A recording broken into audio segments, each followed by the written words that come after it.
2023, recalled to order at 7 p.m.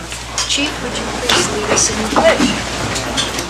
I pledge allegiance to the flag of the United States of America and to the republic for which it stands, one nation, under God, indivisible, with liberty and justice for all. Thank you. Madam Clerk, would you please call the roll? Tonight's roll call. Finch. Here. Osenga. Here. Calhoun. Here. Wells. Here. Barnwell. Here. DeMoss is excused. And Mayor McClure. Here. You have a quorum. Okay, thank you. We're now at the point of citizen comments on any subject except those items scheduled for public hearing. We do have 2 public hearing items that appear later. And at this scheduled time, your speaking time is limited to 3 minutes, and there is a sign-in, but if you didn't sign in, you can raise your hand and come up. And there are some instructions there at the table or at the desk when you come up. And there's a total 36-minute total time for this. And when you come up, there's a desk there with a chair and a microphone, and you should sit there and speak to the council. Madam Clerk. Madam Mayor, the first sign-in is Bruce Jaffa. Bruce Schaff, outside the city limits. Then may I approach for just a second, please?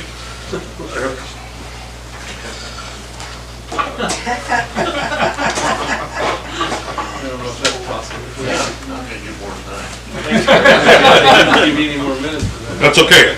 The lever in me it's oriented by the out of balance time clock. I'm not sure if this is of substance or not. It doesn't have anything to do with the particular agenda tonight. But I do have a concern, and that is the stability of the leadership of Seward. We are about to lose our excellent clerk. We're losing our manager. We don't have a finance director. There's a lot of positions that are very, very important to carry out the mission of the city of Seward. As a result of that, I believe that council members, and I have grown a deep appreciation and respect for the talents and the effort that this group has provided. I think you express a lot of different views. You express them well. I think you represent people. But I think you're going to have to step out even more in leadership roles. This city needs to be united as never before in the coming years. We've got close to $500 million worth of projects that are going to be come into play in Resurrection Bay area over the next few years. And we cannot continue with a revolving chair of all these important positions. You've got some excellent department heads that do their great job. They deserve a lot of respect. But as leaders of the community, you are our elected leaders. There is nobody else to be going to.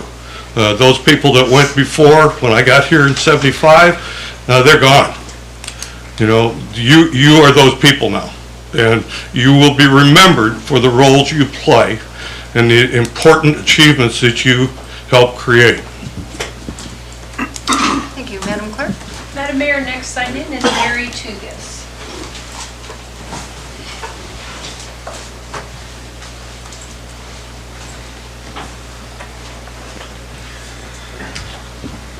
Thank you, Mary Tugas, inside the city limits.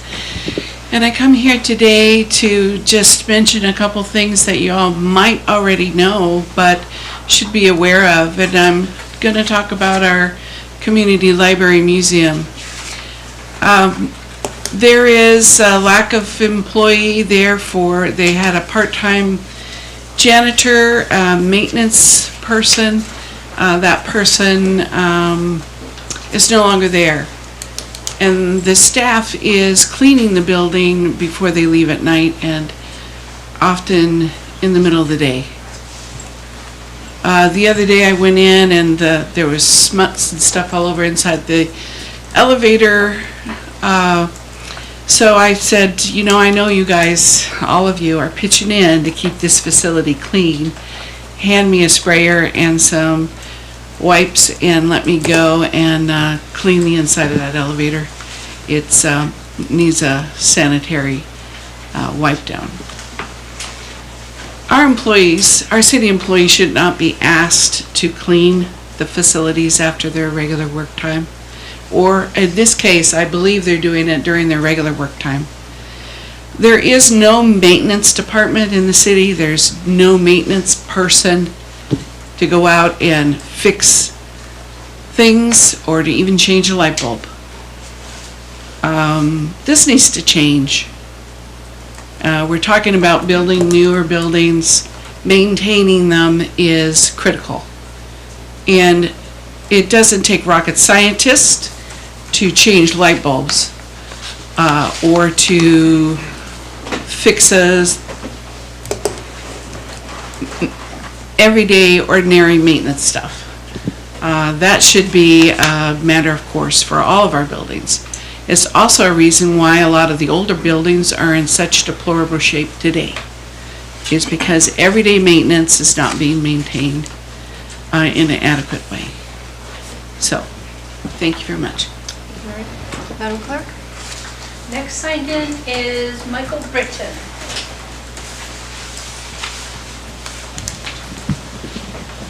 Mike Britton, Inside the City. Mayor, Council, I submitted a letter of interest to be the sewer representative to the Prince William Sound Regional Citizens Advisory Council, and just wanted to come here tonight to let those of you who don't know me put a face to the name, and to amend my letter. I've left out one qualification. I care deeply about Seward and Alaska. Thank you. Thank you, Mike. Madam Clerk? Next signed in is Tim McDonald.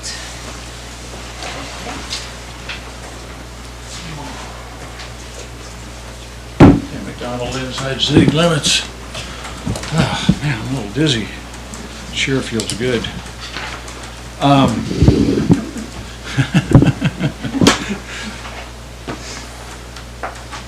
20 years ago, net metering, I believe, approximately became the law of the land in Seward, and the city of Seward rejected it, and I don't know what the technicality they used, but they did not allow anybody to do what Homer Electric is proposing as far as hooking up your own power system.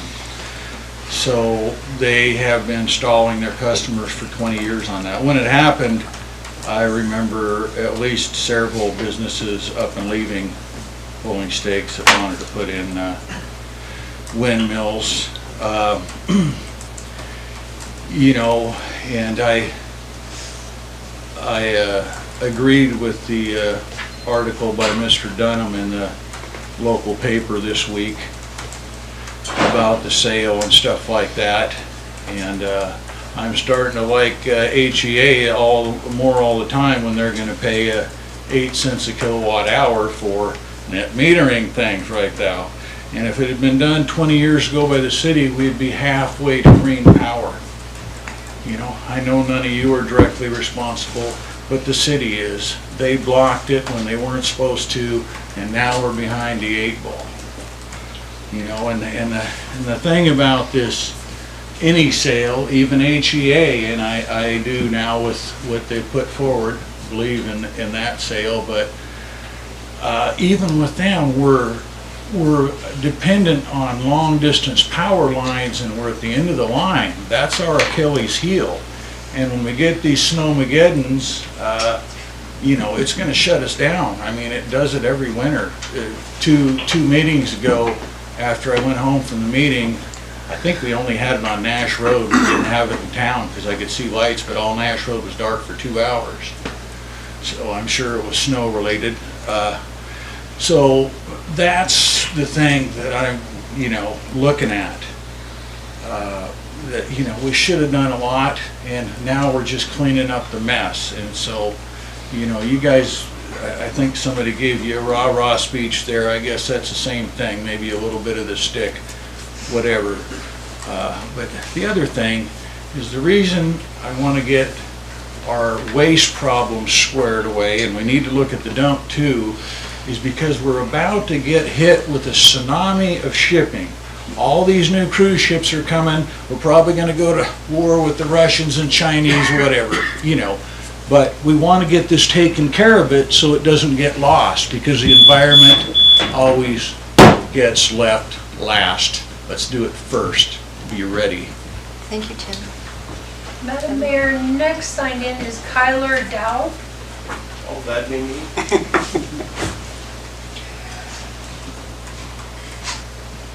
Good evening. I'm Kyler Dow.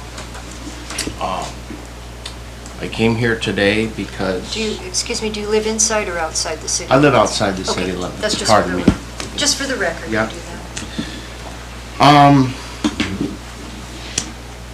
I came here today because I've got a lot of concerns about the sale of the sewer and electrical utility. And as time goes on, I'm trying to educate myself more and more about it. And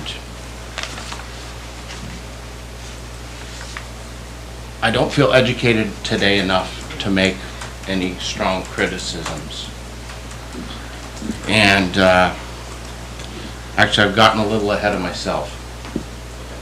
The first thing that I wanted to say this evening was that this is Mayor Sue McClure, John Osenga. Liz isn't here, Randy Wells, Kevin Finch, Bob Barnwell. I'm actually stricken with awe on how fortunate we are to have you guys and your time and your talent to serve our community. And even more, I am just amazed at what a good-looking city council we have.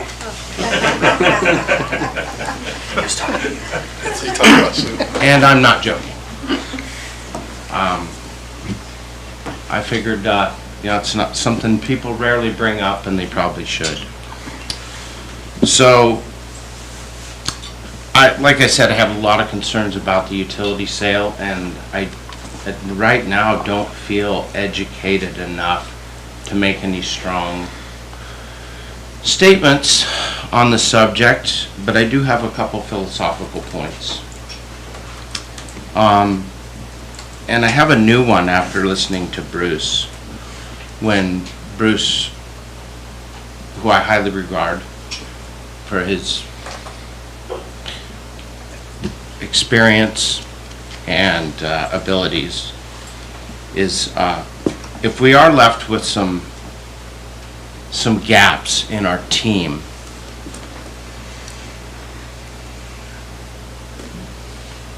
that could be a good time to maybe hesitate on really big decisions. Of course, the sale of the utility would be a permanent one, and I will finish up with, I'm going to wrap it up with two philosophical points I'd like to share. I recently turned 46 years old, which you may find hard to believe by my appearance. But one thing I've learned, may I? A couple sentences more, okay? One thing I've learned is that oftentimes when you sell something, you end up without the thing or the money. And that's enough for today. Thank you. Thank you for coming. Have a good evening. Madam Clerk. Madam Mayor, last signed in is Daryl Schaefer-Meyer.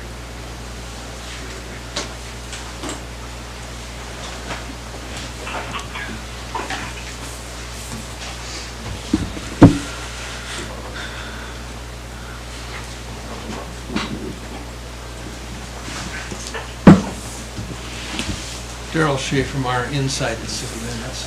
Thanks once again for this opportunity to make a few comments. 3 minutes does not give justice to the opportunity for us in the peanut gallery to speak with regard to the electric utility sale.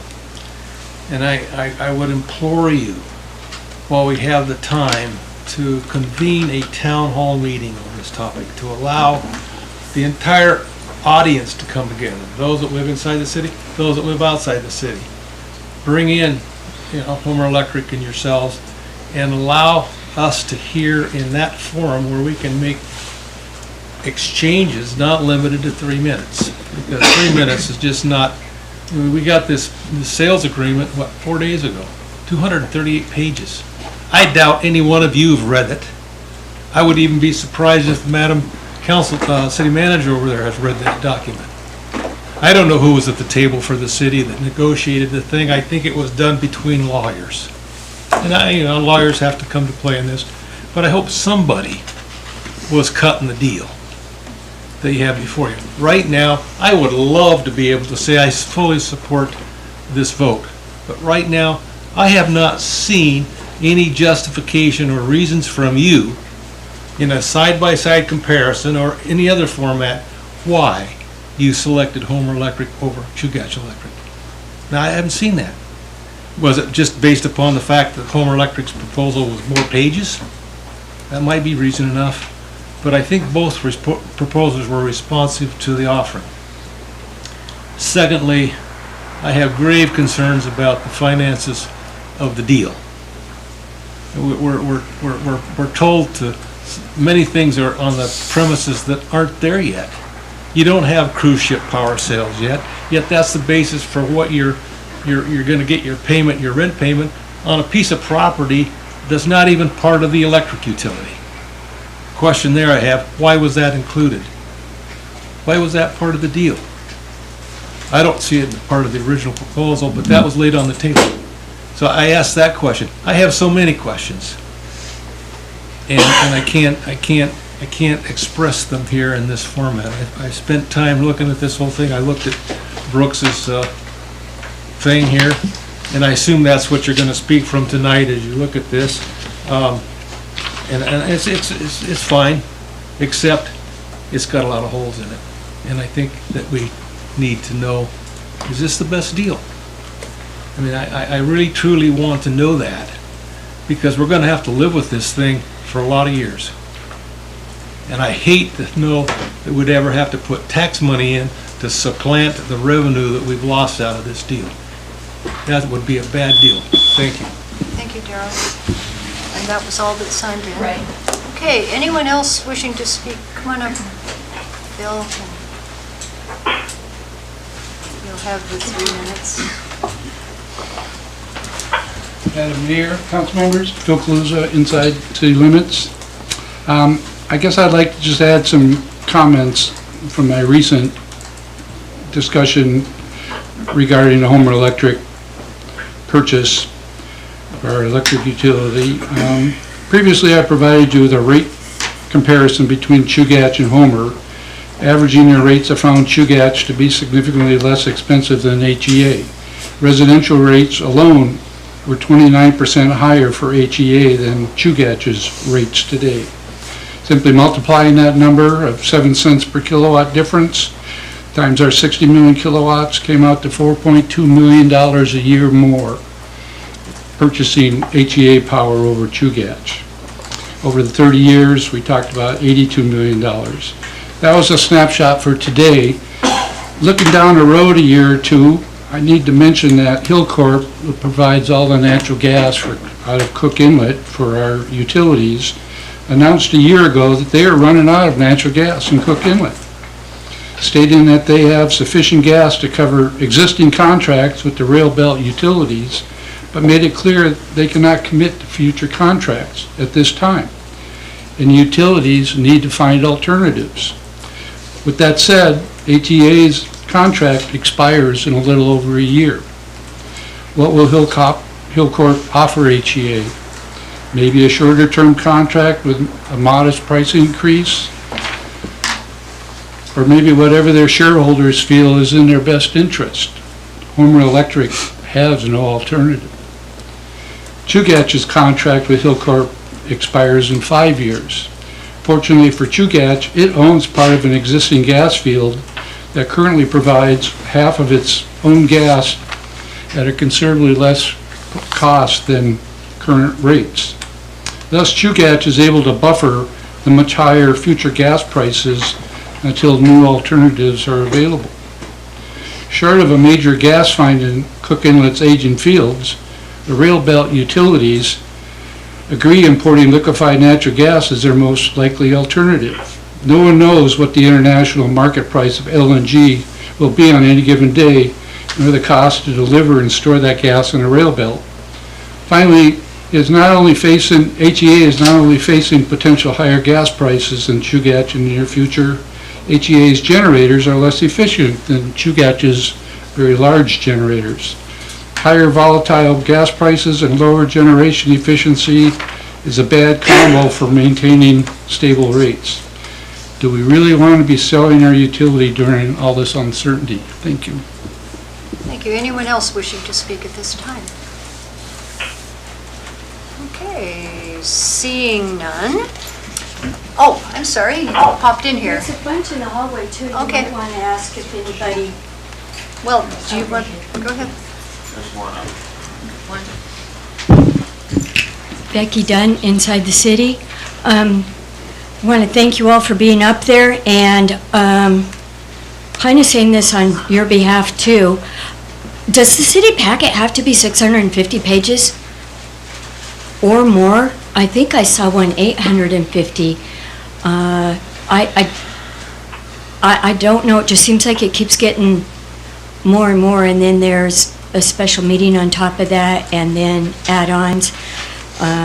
Anyway, I don't know how y'all do it. I try to keep up, but I can't. And therefore, I do think that a town hall meeting on the sale of the electric would be a good thing. And I too am sorry that we are losing we're a one-horse town right now, literally. There's one horse inside the city limits, and that belongs to Janet Bauer's husband. Mr. Braveheart is leaving town. We are no longer a one-horse town. And sorry about that. And I also remember the whole net metering thing. A friend of mine had some T-shirts made up, and she was the one that her business left town. They really wanted to put in a wind turbine. Had some T-shirts made up with a wind turbine on it and said, "Blow me, Seward, Alaska," or something like that. But after that, it was passed to where we could have turbines in, and there is net metering in town. So I just wanted to bring that up. And I was talking to somebody, I'm trying to persuade them to do an interview that they've actually received a check from the electric. They actually produced more electric than they used a few months. And I don't mind the seating here. I wouldn't want to be really next to people that are riled up. And if I watch other meetings and there isn't anybody, a speaker as close to one of the council members, or in this case, the assistant city manager, that anybody, I've never seen that before anywhere, so I'm comfortable with this and appreciate that. So back to public safety, and I see there's an officer here and things, but I've always been a little uncomfortable with, and I've known two different situations where somebody had a problem in the back alley. There's no cameras on that side of the building outside, or that side of the building, or that side of the building, only where they take prisoners in and out of the jail. And so I've always been kind of uncomfortable with that. I wonder if that could ever be addressed. And remind people that the health fair is coming up, and the play Cinderella High School, and both of those are very kid-friendly activities. Thank you. Okay, can you ask in the hallway if anyone wants to speak?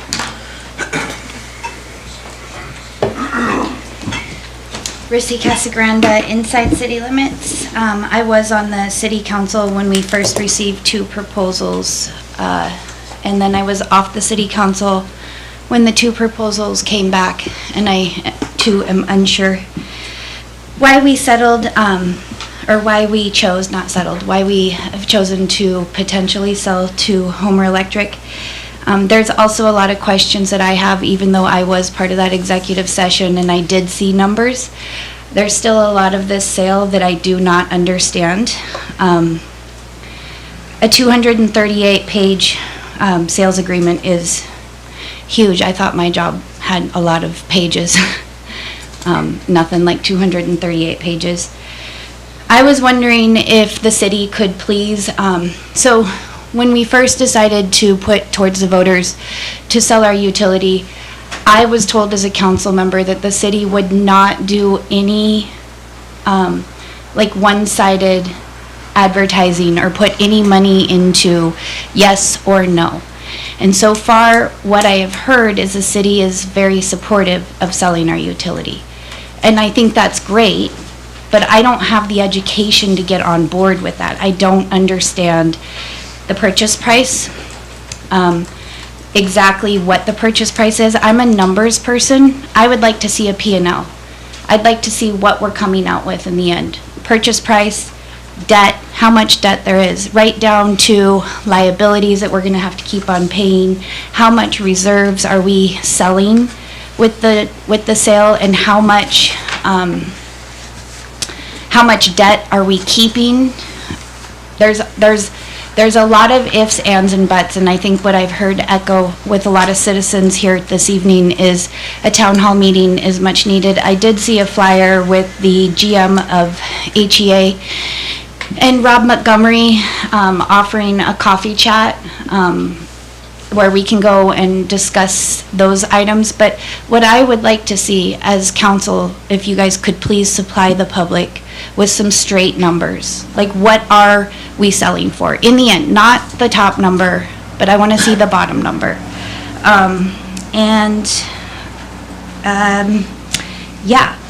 If the city could maybe put some more money and momentum behind the education and numbers. I can't express it enough. I mean, I think that there's lots of pretty things that come with the sale. I could sell a house and point out all the really beautiful things about it, but ultimately I sit down with my clients and I say, what's your income?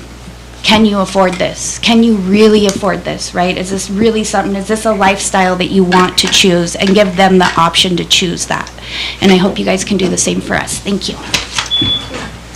Okay, is there anyone else out in the hall wishing to speak? Could you ask for me, please? No?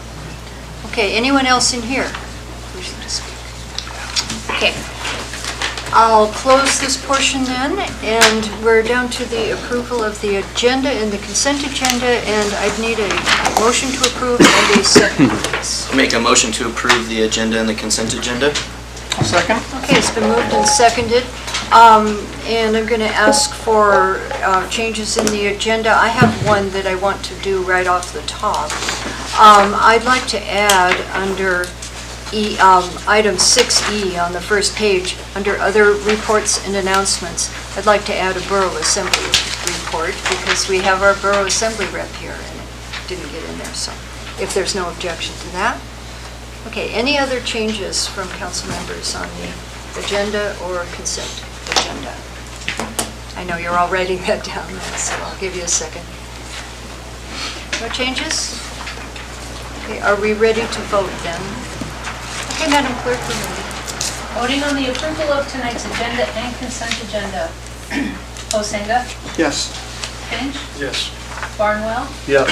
Calhoun? Yes. Wells? Yes. Mayor McClure? Yes. Your agenda and consent agenda are approved, and approved on tonight's consent agenda, the March 13th, 2023 City Council special meeting minutes, the March 13th, 2023 City Council regular meeting minutes. You have introduced ordinance 2023-007, adopting Seward City Code Chapter 5.60 to establish a trust fund from the sale of Seward electric services. This ordinance will come for public hearing and enactment on on April 10th, 2023. You have introduced ordinance 2023-008, repealing and reenacting Seward City Code Title VII Public Property for the City of Seward Recodification Project. This ordinance will come for public hearing and enactment on April 10th. You have introduced ordinance 2023-009, amending Seward City Code 15.25, floodplain management, adopting recommended language and regulations from the Federal Emergency Management Agency. And this ordinance will also come for public hearing and enactment on April 10th. You have approved resolution 2023-032, authorizing the city manager to purchase electric distribution materials from Annexter Power Solutions to ensure adequate inventory for the 2023 construction season for $286,123 plus a 10% contingency for a not-to-exceed amount of $314,735. You have approved Resolution 2023-033, authorizing the city manager to purchase from G&W Electric Company 7 dielectric reclosers for installation in the Fort Raymond substation in a not-to-exceed amount of $203,413. You have approved Resolution 2023-034, authorizing the Kenai Peninsula Borough School District to operate campgrounds on the Seward School properties in order to accommodate the need for overflow camping on the 4th of July holiday weekend. You have approved Resolution 2023-035, authorizing the city manager to execute R&M Engineering Task Order number 2734.25.03, completing the 35% design of a new public works facility and appropriating funds.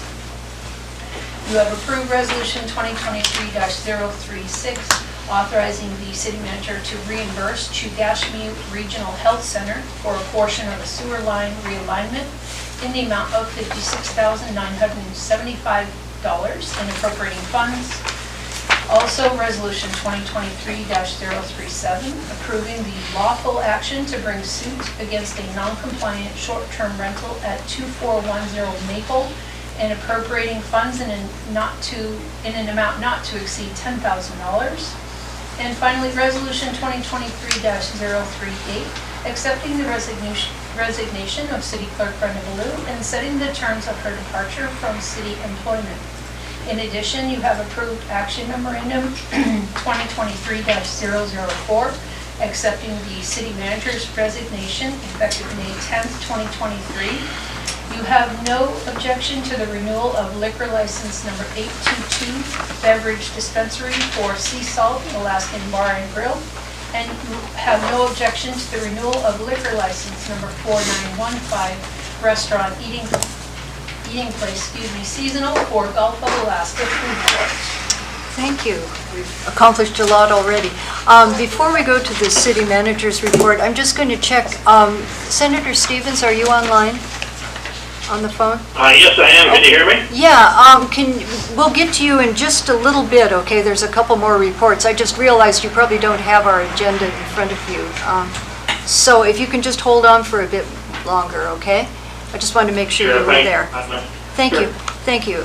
City manager report then. Thank you, Madam Mayor. The written report is in the packet on page 5, and a couple of items that I wanted to report on that are separate from the packet are regarding, I was contacted by the library director, and actually we've been in contact and discussion quite a bit about needed repairs at the library and the need to address the overall library system, the mechanical system.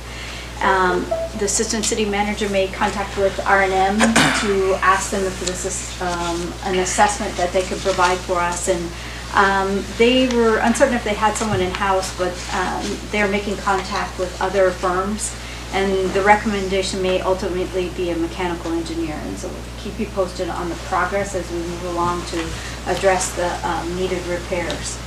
In the special meeting, I spoke of the congressionally designated spending, and the city council previously adopted an ordinance, a resolution identifying the priorities, and one being the public works facility. Through CDS, Senator Lisa Murkowski's office receives the requests, and then there's a process that they work through to identify what I call what buckets of money the request will come out of. The Public Works shop project will come out of, it would receive USDA funding, and part of the process is to speak with the agency to see if a project qualifies, and this project does qualify for up to 75% funding should the CDS request be approved through the budget process, the federal budget process. So there are 62 other projects that have also qualified. In no way does this guarantee us funding, but it does get it before the senator and before presidents as well. So part of what we will do in Washington DC with our firm, our lobbying firm, is to speak to the agencies regarding this project.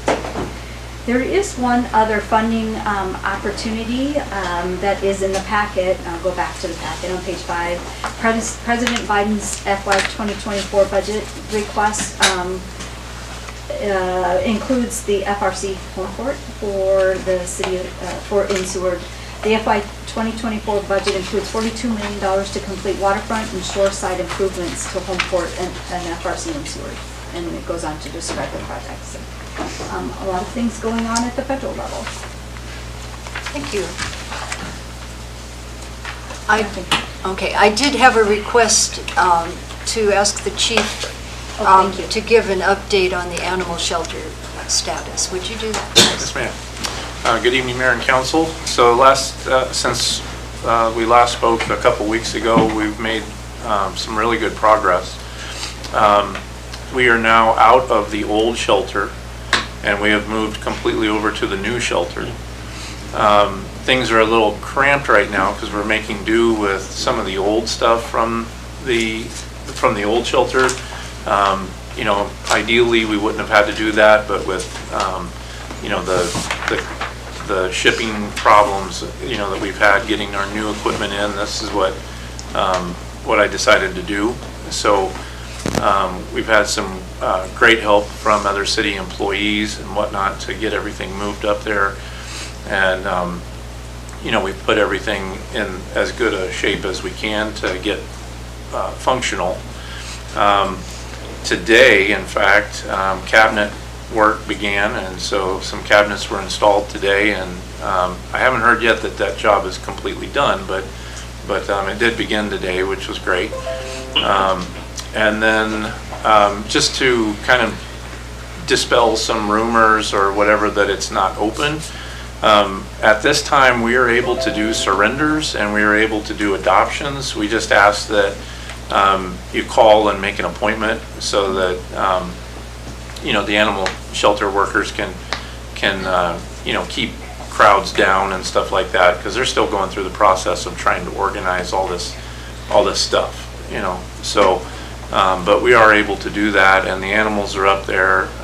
It was really neat to go up and see them today. Yeah, I mean, it's nice. So so it's all coming together, and that's my report, unless you have any other questions. And we will still have a big ribbon cutting Yes. startup with free kittens to everyone, right? Yes, yeah, absolutely.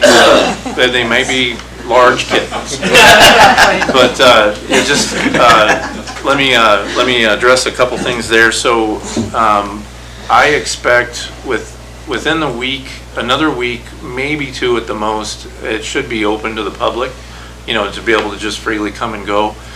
And as far as doing a community event, sort of a grand opening thing, you know, we're heading into spring and summer, so of course we have a lot of events that are already coming up, like the bike rodeo, but we'll schedule something around that, and we'll definitely be doing something. Right now I'm thinking hopefully around June, when the weather's really much better. So Thank you so much. It's fun to see the cats in a beautiful place right now. I peeked in the other day. Thank you very much. Are there questions for the city manager on the report from council? No? Okay, seeing none, we'll move to the city clerk report. Do you want to report on anything? I will just draw attention to the special election outline, the key dates that I've included in the packet for registering to vote. The deadline with the clerk's office is Friday this week, Sunday directly with the state, and then the absentee voting will start April 17th. Okay, thank you. And we always have listed the city attorney report, but there was no expectation. Do you have a report this week? I'll be speaking to you a little bit later. Okay, okay. It's about all I've been working on. Okay, I know you've been busy. Okay, so it's time for the Borough Assembly report. Cindy will come up and give her report. And then right after that, Senator Stephen, it's your turn for the presentation, okay?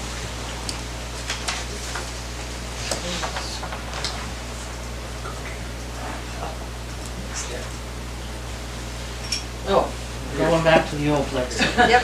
Okay. It's been a while since I've been here.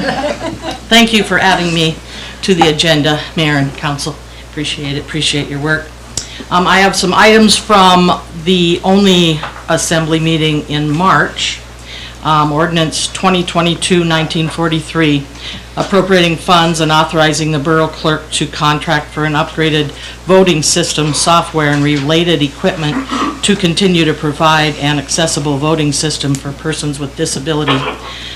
Voting machines and that all has been kind of a hot topic recently, so I thought I would bring that to your attention. In 2015, there was a lawsuit filed against the borough regarding that we did not have ADA compliant voting machines. In 2021, the borough purchased 7 and leased 26 ADA compliant machines. These machines will be obsolete in a matter of months, and action needed to be taken to find new ADA compliant machines sometime the month of March. So we approved the purchase of machines to replace these ones that will become worthless pretty soon. So hopefully everyone will get trained on the new machines, and I really appreciate all the election workers that we have out there, and I think our elections are done excellently. So Ordinance 2022-1949, amending the Seward Bear Creek Flood Service Area Program Lead job description, approving a full-time program manager position, and appropriating necessary funds for the position. As most of you may know, Stephanie Presley is leaving this position that she's held for many years. This action was taken in order to advertise for a full-time job. Currently, she's been working 3/4 time. And she does an excellent job, and those will be some big shoes to fill. So we should see a posting for that soon. If you know of anyone with some floodplain manager certificates or degree, that would be great. Ordinance 2023-07 amended the Borough Code, and I won't list the section, but if you want to talk to me later, please come in. Contact me regarding disposal of abandoned vehicles to reflect the 10 calendar day period. There was a discrepancy in the code. One section said it was 10 days before they were going to, take the car and then charge you for taking it, and another section said 15. So now it's all going to be 10. So if you have an abandoned vehicle somewhere, yeah, 10 days. 2023-027 was a lay-down resolution brought forward by Assembly Member or Vice President Cox, and several of us signed on as sponsors, and this was to request that the state of Alaska makes a meaningful increase to the base student allocation for public schools. And Councilmember Barnwell has agreed to sponsor a similar resolution here at the council at your next meeting, so I really appreciate that. And I've been a substitute for 20-some years at the schools. We do not need to increase class size, and we do not need to lose any more teachers. It's hard to find the subs out there for the schools.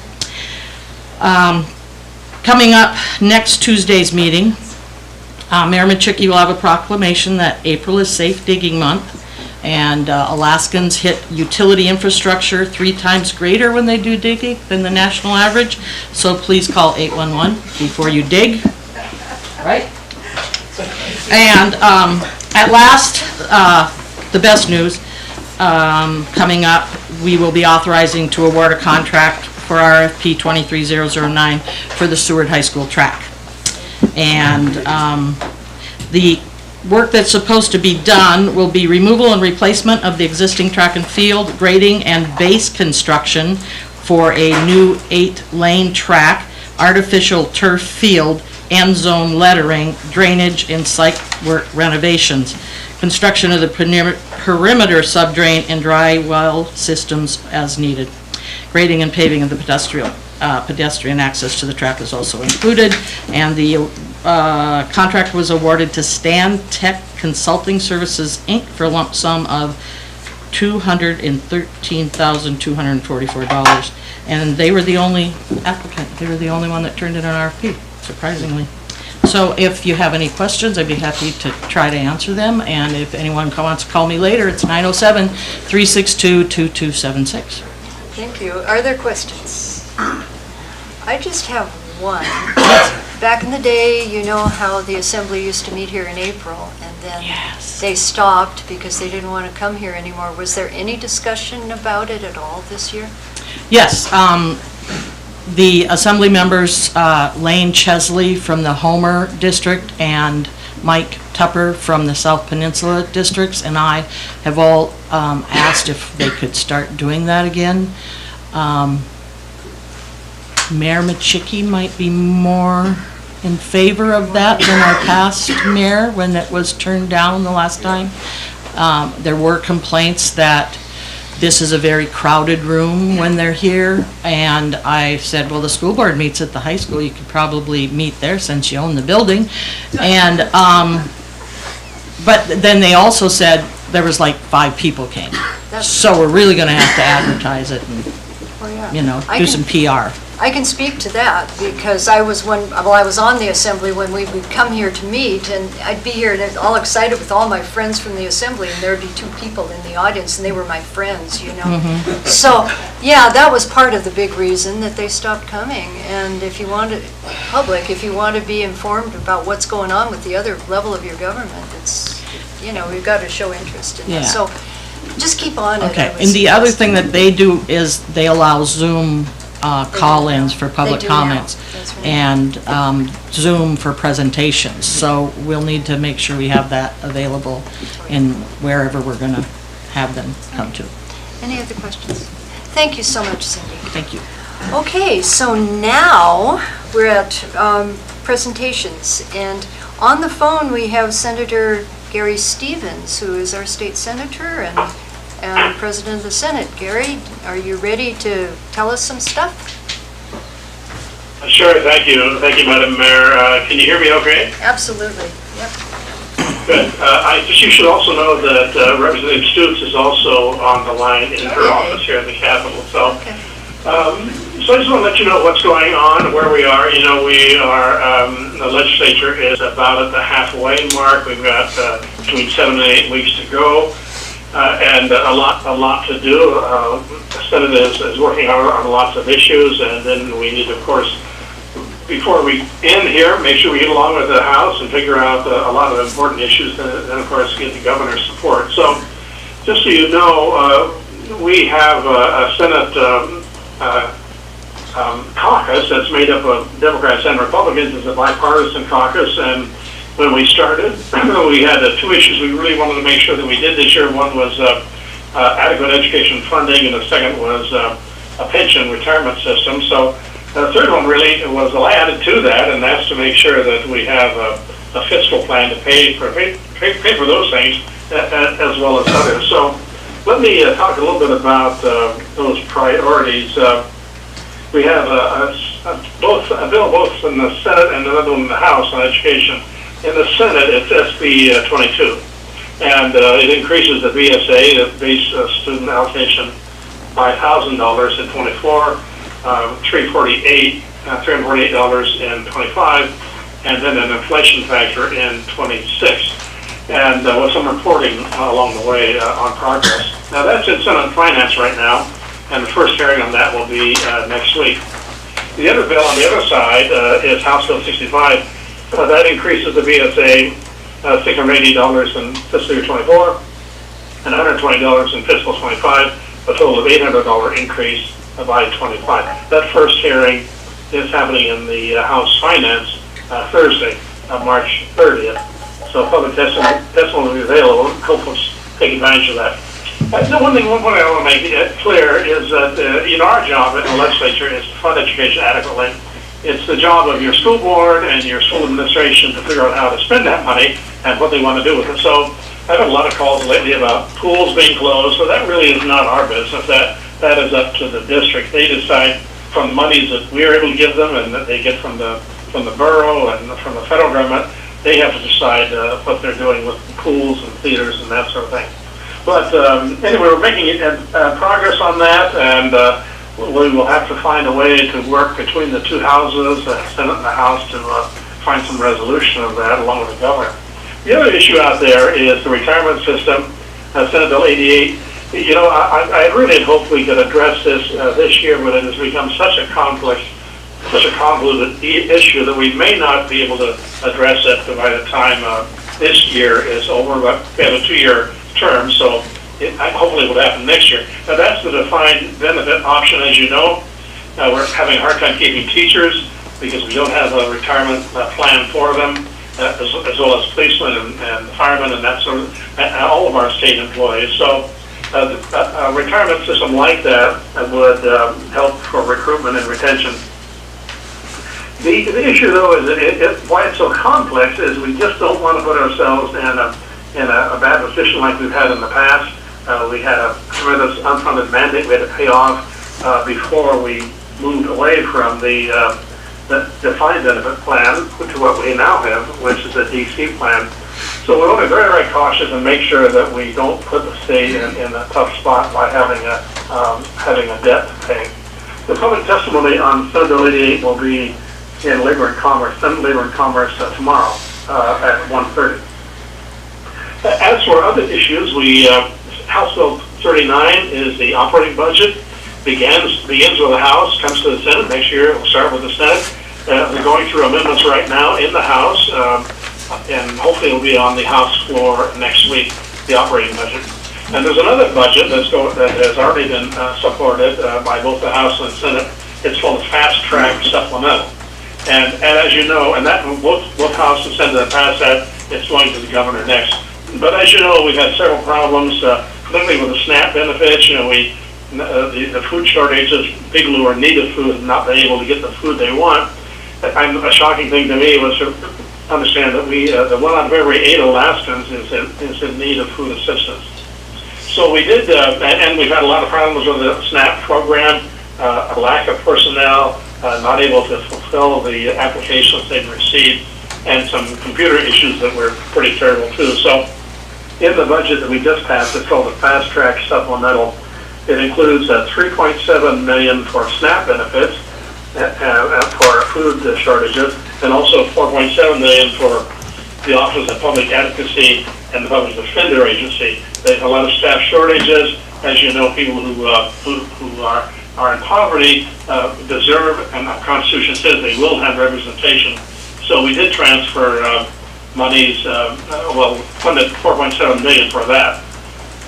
And to do that, we transferred money from the CBR, $365 million from the CBR to cover that shortfall due to low oil revenues.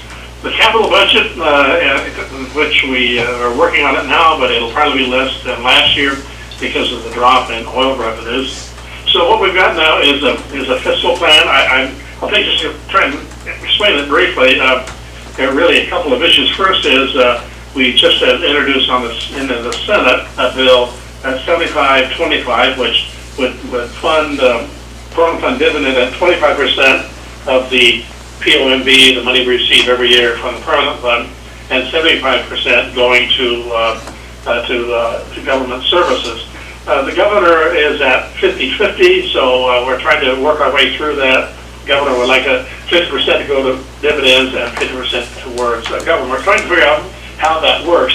It only works in that case if we have some additional income revenues to the state. And so we have a couple of bills that we're dealing with. Well, I guess really one that's important one is Senate Bill 114, which reduces, there's two things. That eliminates a loophole that's out there so that private companies, S corporations, are not paying any tax where the other corporations did pay tax, and that will increase their tax responsibility.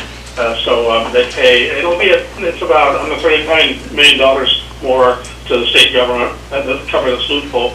And the second thing is we are considering reducing the oil tax credits. Right now they're $8 a barrel for the oil that's just pumped out of the ground, and I think he's reducing that to $5. So this is, it's a big move. It's something we have not done for a long time, looking at oil taxes with something that would help us to fund government. The other thing you should be aware of is the House has introduced sales tax, 2% sales tax. We don't have a similar bill here on the Senate side. Quite concerned about that. I know a lot of problems with that in communities that have a sales tax already, but it's a 2% sales tax debate that will happen, and if the House passes it over to the Senate, and we'll have to consider that, of course. The problem that we are right now is in a pretty tough place. We are underwater in our budget, some $900 million. The price of oil is extremely low.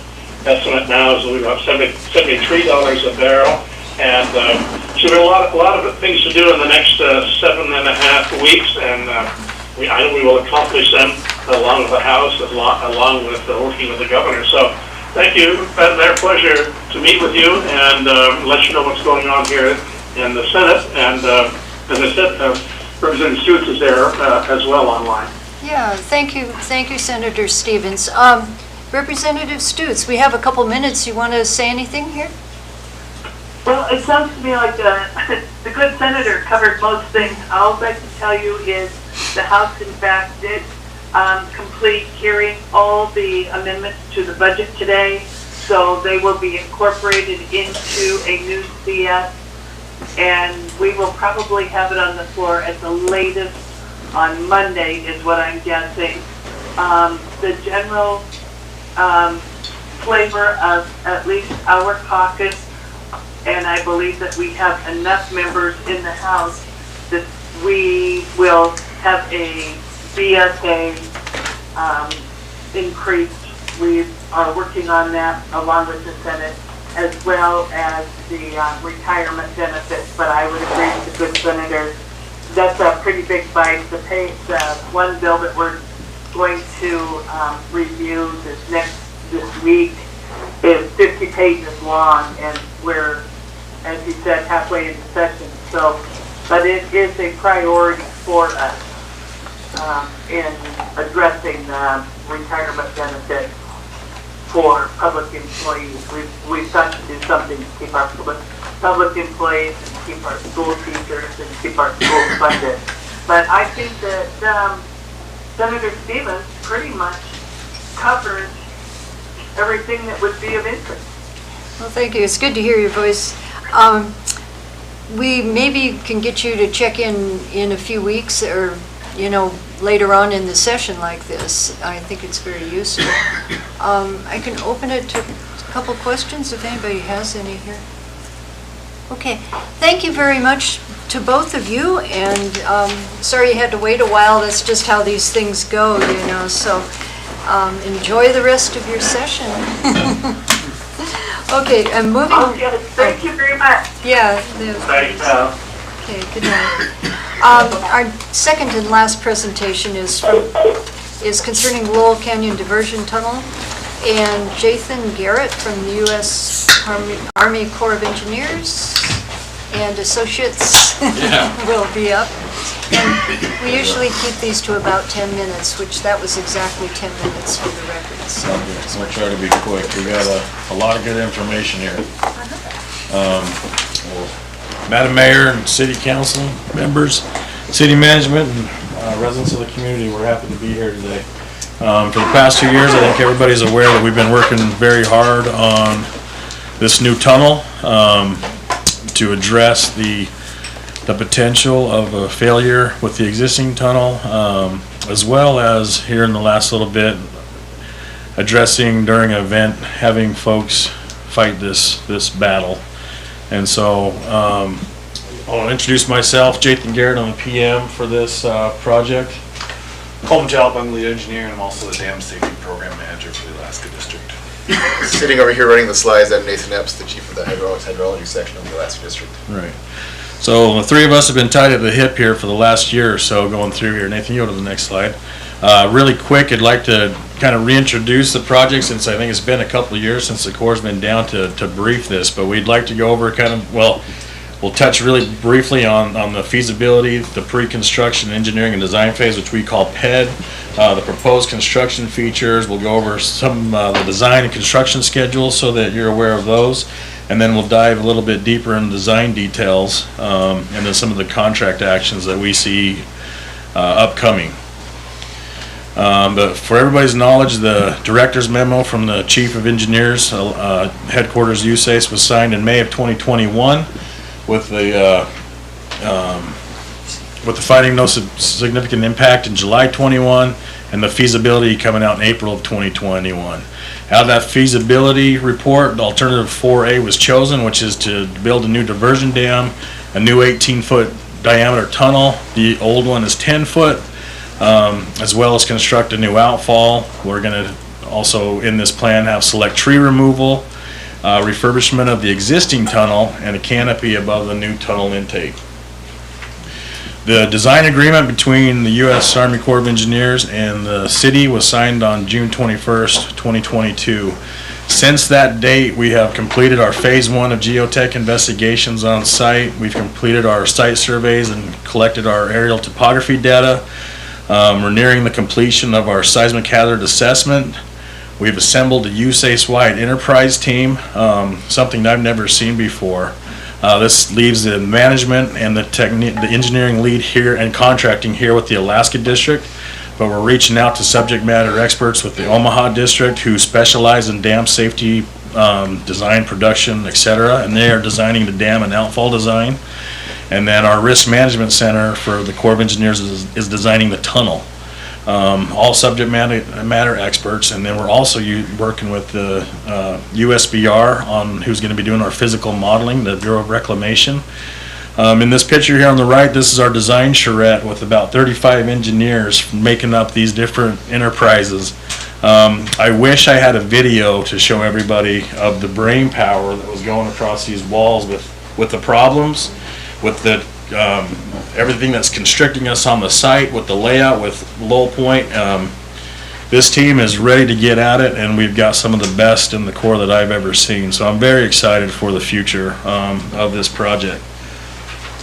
All right, so I'm going to take it from here for a little while. So when we reached out to the enterprise and the design teams and briefed them on the scope of this project, they were actually very excited to work on this project just because of the challenges that it offers and the unique things that they have to design to make the system work. So this shows kind of the outline of the system. If you can see my pointer up here, the light gray stuff shows the existing tunnel, diversion dam, and 2,000-foot tunnel through Bear Mountain.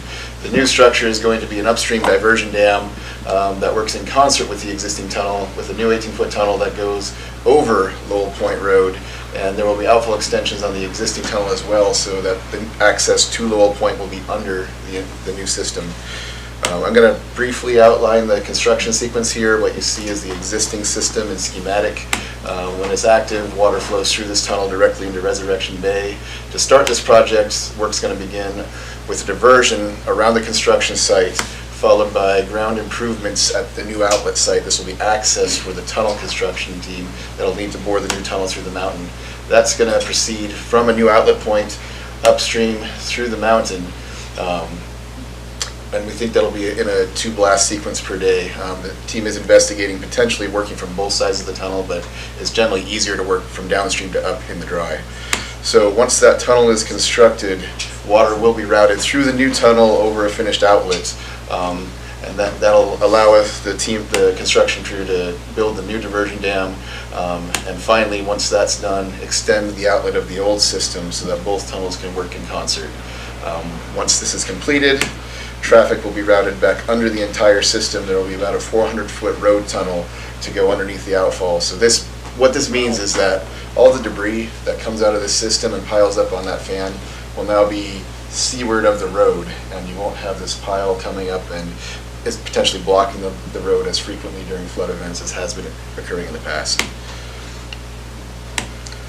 And moving on, showing the new inlet works, there's a design to build a new diversion dam. The red portions show where the water flows, so there'll be an 18-foot open channel that curves under the mountain. One of the things the design team found is that this curve needs to be a lot more gentle than the previous versions. There will be a bypass that goes through this tunnel. Here, I'm going to advance a couple slides to show you a better picture. So both of these tunnels are going to work in concert. So this is like a simulation of about 8,500 CFS. Once the flow reaches these very high levels, both tunnels will be active and have diverting water underneath the mountain to keep water out of Seward. And I'm going to turn time over to Coleman to talk about the tunnel itself. So this shows the tunnel going through the Bear Mountain. There's a slope of about 4.5%, but it could be as much as 7%. We're looking at scaling the upstream side of the mountain. There's a lot of bad rock right there, so it's a design consideration that we weren't aware of before our recent investigation, but we're working on that right now. So you get an idea of how that comes to the mountain. Going on to the next slide, this just shows some of the work that we've already done with our LiDAR, alignments, different borings. We're also working on our phase 2 geotech, which has nearly 50 boreholes and then 4 that are going to go through the mountain up to 600 feet to get the alignment of the tunnel through the mountain. This also kind of gives you an idea of what the preliminary drilling plan is for when the construction of the tunnel is done. Going through drill, blast, pre-drill, blast, repeat, muck it out, and so on. Going on to the new tunnel details, we're looking at about 18 feet. Now, the reason we say 18 feet is that we're authorized for 8,500 CFS going through this tunnel, and that's about 18 feet, but based on configuration, it could change. But it's a good benchmark to be looking at. Going on to the outfall, we're going to be using piles to support the outfall system, and you can see a concept of what it would look like with the tunnel going through that would allow people to drive out to Low Point Road. And then going to the next one, just because we're running out of time.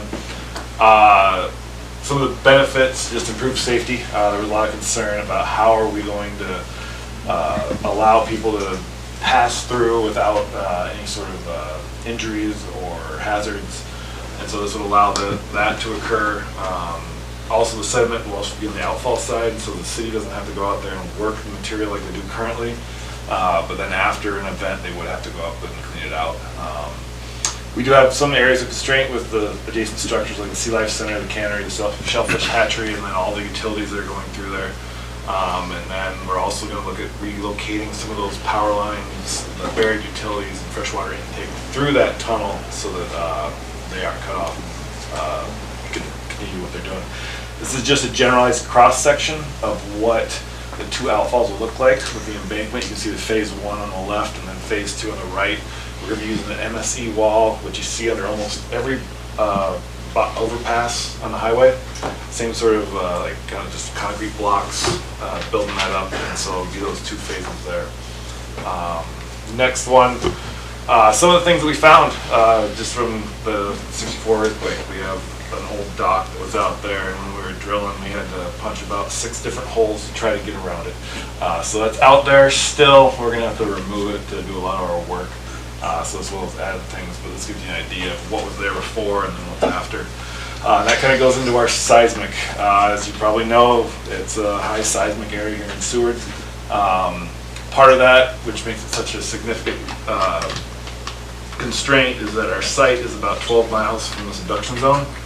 And so any shaking that's going to happen on the subduction zone is going to impact here. And so our design criteria is very, very high for a seismic event. And so we're working on that to minimize any sort of damage, but also not have a project that's billions of dollars. Some of the things that we're doing with that is deep dynamic compaction and ground improvements to prevent any sort of slides, liquefaction and settlement of the soil. So you get an idea what those look like with the soil shear mixed wall. And then we also have a bedrock bench that's there to base the piles on, which will be beneficial. Going next one, just phase 2, and then this kind of gives you an idea of our CFD model and how that water flows in, and looking at the existing tunnel, that when that happens, we see a lot of the damage, and that's some of the things that we're preventing for the new project, so that maintenance should be less.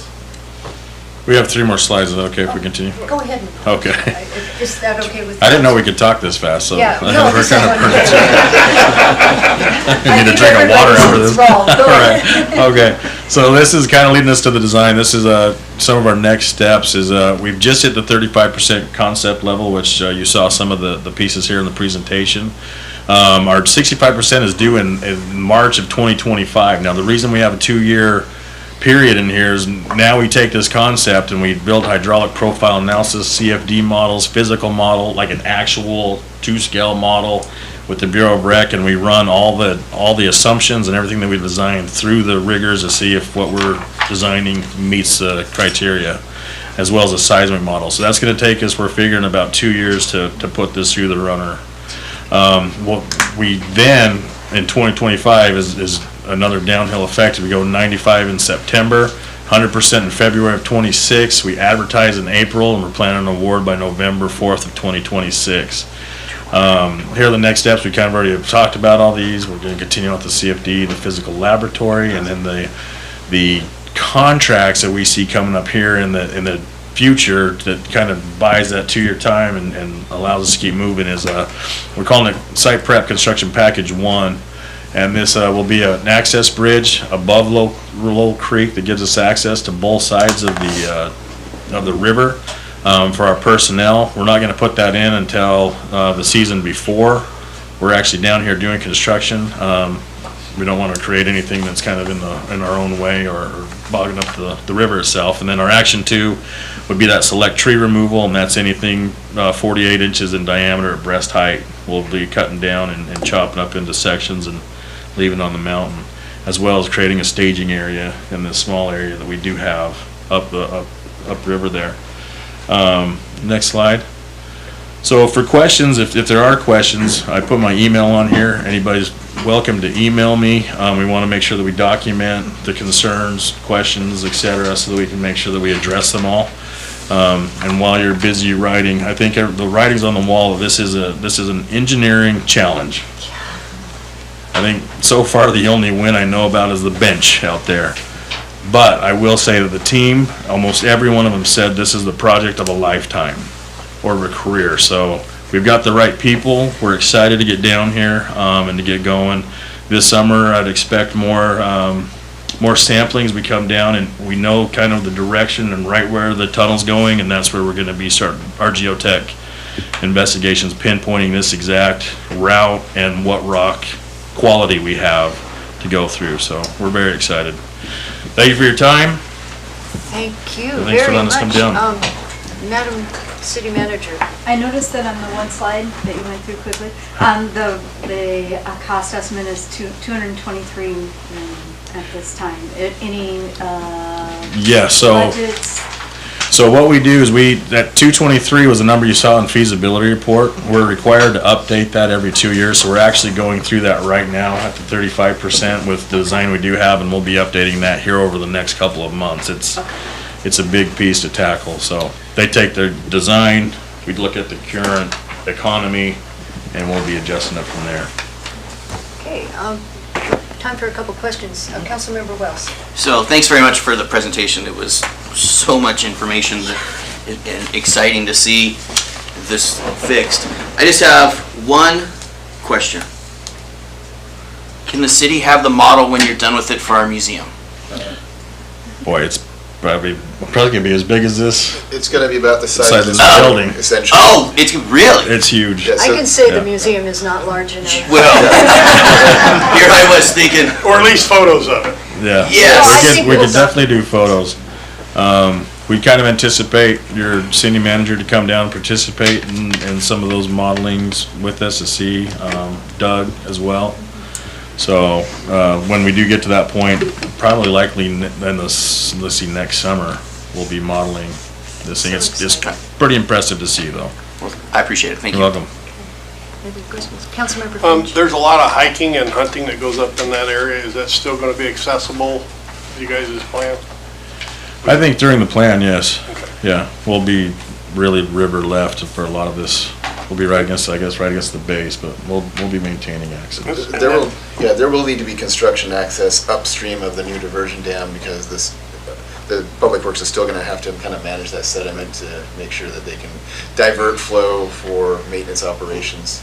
And you mentioned there was gonna be a bridge you guys are gonna put across. Is that gonna stay there, or? No, it's temporary. Well, as soon as construction's over, we'll be taking it out. I don't think we might if it stayed there. It's nice to be Why able, take it out, right? It is nice to be able to get across the Yeah. river instead of slogging. That was going to be the question I was going to ask. Councilmember Barney. Yeah, that upstream left, I know it's a pretty darn unstable slope up there. And you guys, how are you guys addressing that? So the dam is actually downstream of where that slide's coming down and everything. And so, Slide 11. Let's see if I can. Or 7 maybe? 7, yeah. You can kind of see where the avalanches came down right there. And so looking at what we've seen in the past and how that might impact there, it is still downstream enough that there shouldn't be any impact with that. We're also concerned about the other one that a few years ago came down and went up right next to the existing dam. So we have that to look at. And then on the south side, right now we don't see anything like that, but we'll be doing some rock anchors and the anchor system like you see on the way down from turning around, doing that same sort of thing above the tunnel, and then sort of slide in that area. Yeah, part of the inlet portal cutting, they had to do a lot of rock welding to stabilize that steep and slope. All right, well, thank you very much. That was You're welcome, thank you.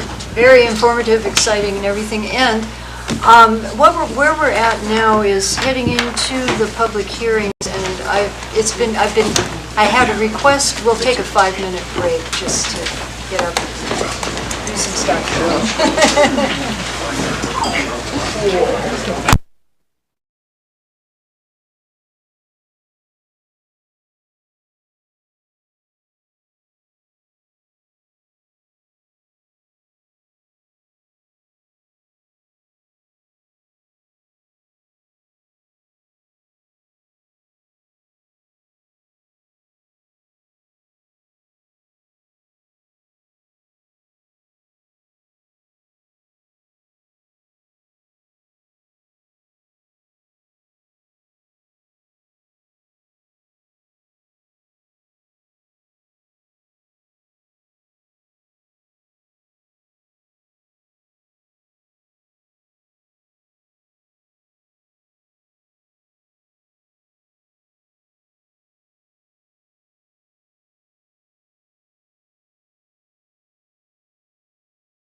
We are ready, Madam Mayor. Okay, I'm going to reconvene the meeting. And there are some chairs in here if people in the hallway want to come in. There's no need to sit out there, but it's their choice. Where we are now, we're at public hearings, and we have two. The first one is an ordinance for enactment, and it's ordinance 2023-006. Madam Clerk, would you please read? Ordinance 2023-006 is amending Seward City Code, Title 2, Article 2, Seward Planning and Zoning Commission. This ordinance was introduced on March 13th, 2023, and is coming tonight for public hearing and enactment. Thank you. I'd need a motion to enact in a second, please. I move for the enactment of ordinance 2023-006. I'll second. Okay, it's been moved and seconded to enact. We'll have a public hearing. This appears on page 231 of the packet. If you have the packet, administration, would you like to speak to this? Thank you, Madam Mayor. I'd like to call Director Bicklin up to speak to this, please. I'm still trying to find page 231.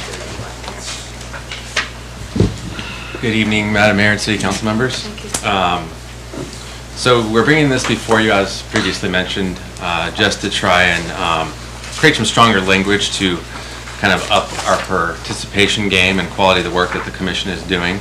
And so Courtney, myself, Chair Sullivan, and then kind of our longest standing Commissioner Charbonneau kind of developed some concepts around here, and then the city attorney made some adjustments because we have to be legal, right? So, but I did want to just quickly go through just a couple of things here. The changes is that we're asking that the people live here, the commissions live here year-round, physically. And in addition to that, having lived in the area for a year before they apply, they have to live in city limits, but we want them to live in the area because we feel it's really important if they're making decisions about the comp plan, the muni land plan, these types of things. It's hard to do those things when you just show up in Seward that day. So that's the first part there.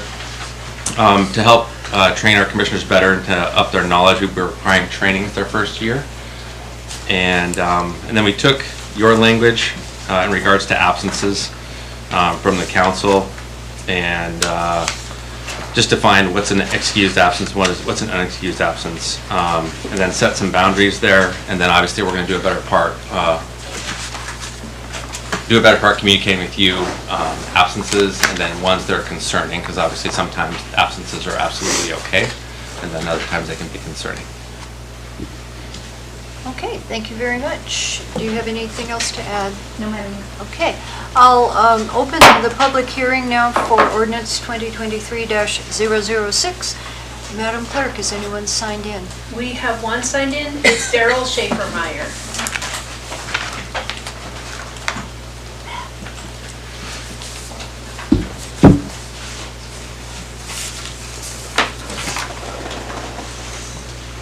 Schaefer-Meyer inside the city limits. Thank you, Madam Mayor, members of the council. I attempted to provide at the last council meeting, and I believe I did provide, what I thought was cleaner language to the one provision that Jason referenced, having to do, wanting to make sure that you have at least a year's residency inside the in the city before you can apply for being appointed to the planning commission. I find the language as drafted to be very confusing and difficult to understand. In fact, I'm not sure. I understand what I just heard, and that the intention is to ensure that people that apply for the planning commission not only have resided inside the city limits for a year, but have residency within the area. And it's not working for me, because for me it doesn't comply if you have residency in the area but not inside the city limits for a year. The requirement absolutely has to be you have to be a resident inside the corporate limits of Seward for a year. And I can't understand that language. Maybe the city attorney can can understand it, but it's not at all clear to me that as written, it makes any sense. So I offered language that just simply follows the city charter that says to be qualified to serve on an elected office here inside the city, you have to be a resident for at least a year inside the city limits. And I offered the same language as a substitute to consider for what's in there now. Now, I frankly don't see the necessity to, I mean, if you've lived here within a year, if that's good enough to be on the city council, it sure as heck ought to be good enough to be appointed to the planning commission and sufficient. You're making a higher standard, or attempting to, for being on the planning commission than you're requiring of your mayor and of your council members. And that's, and I don't understand that. So I would just ask you to consider that, looking at that and making an amendment to that if you see so fit. I mean, I really do think it makes sense than just the language that's in the current proposal before you tonight. Thank you. You said No one just, else, no one yes. else? Does anyone else want to speak to this ordinance? No one? Last chance. Okay, I'll close the public hearing and bring it back to council. What are the wishes of council? Any comments? Yes, Councilmember Wells. I was wondering if we could get Mr. Binkling to address those comments that were just brought up Is that okay with everyone from the else? community. Yeah, Mr. Bickling, would you come up and speak to that? Or do you have a specific question or just Well, that? I believe the citizen asked the question. So the language states that they need to reside physically in the city year-round at the time of application. You need to be a city resident, but you need to have lived in the Seward area at least a year previous. That could be inside or outside city limits.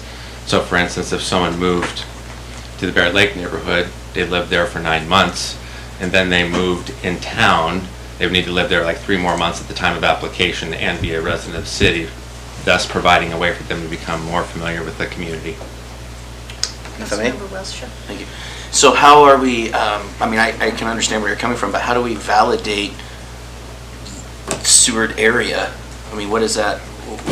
And when they make their applications, do we say, let me see your mailing address for the last, I mean, I'm being serious. I don't know. And I would say that we made it specific so that it's Seward, Bear Creek, Lower Point area, Okay. so that, I mean, the language does state those specifically, and it's fairly easy to determine residency and when that takes place. It's kind of an Alaska standard to determine residency or when they move to certain areas, like voter registration. There's other kinds of ways, P.O. box, that kind of stuff.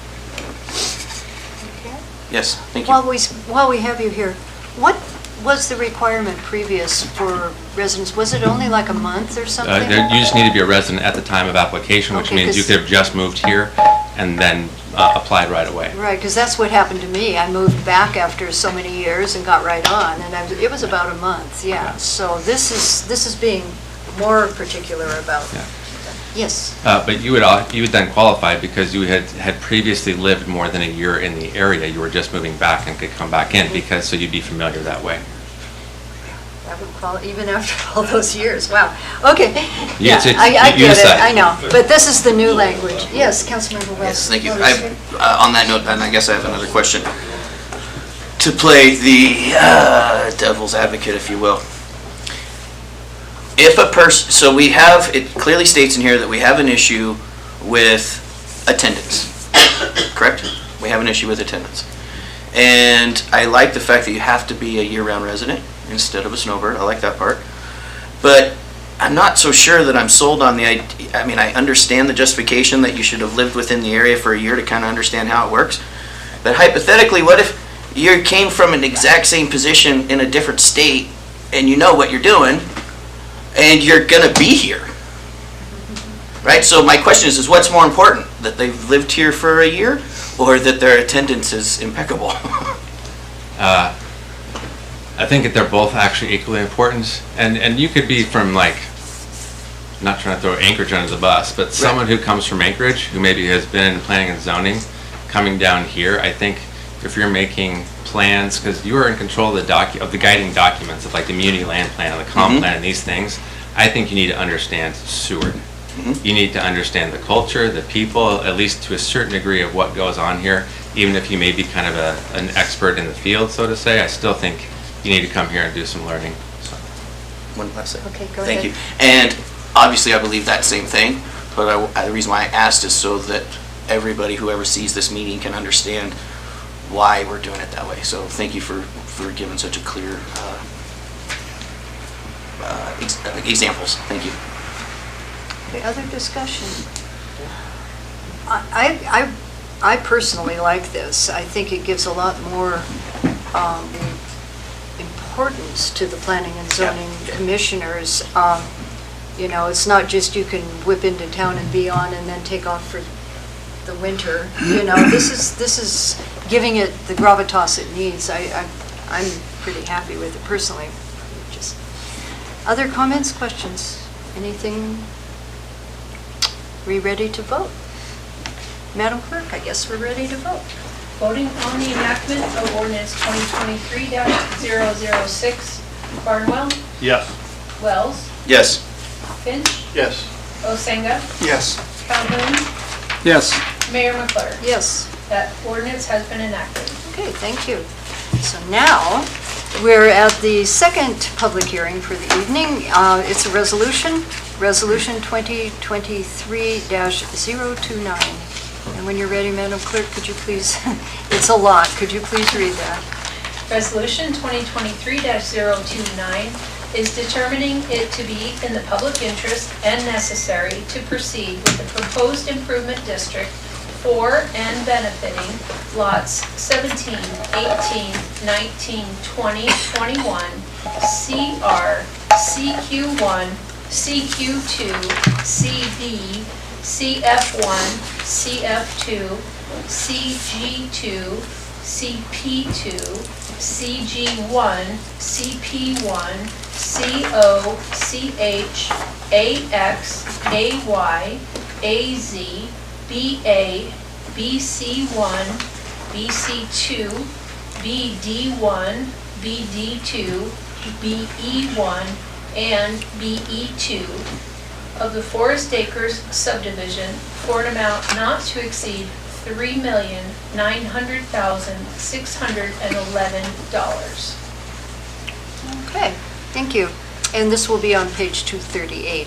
We need a motion to approve and a second, please. I move for the approval of Resolution 2023-029. I'll second. Okay, it's been moved and seconded. Administration.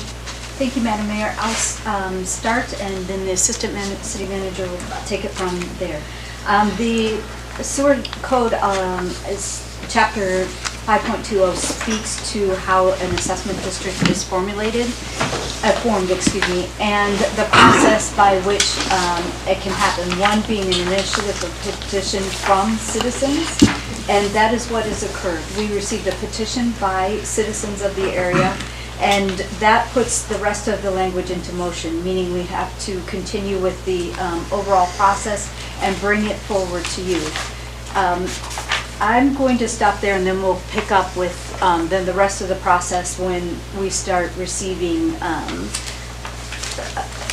opposition to the petition by the petitioners. All right, and we're going to do a little bit of baton passing, so I'm going to take it, and Brenda, if we may pull up the PowerPoint.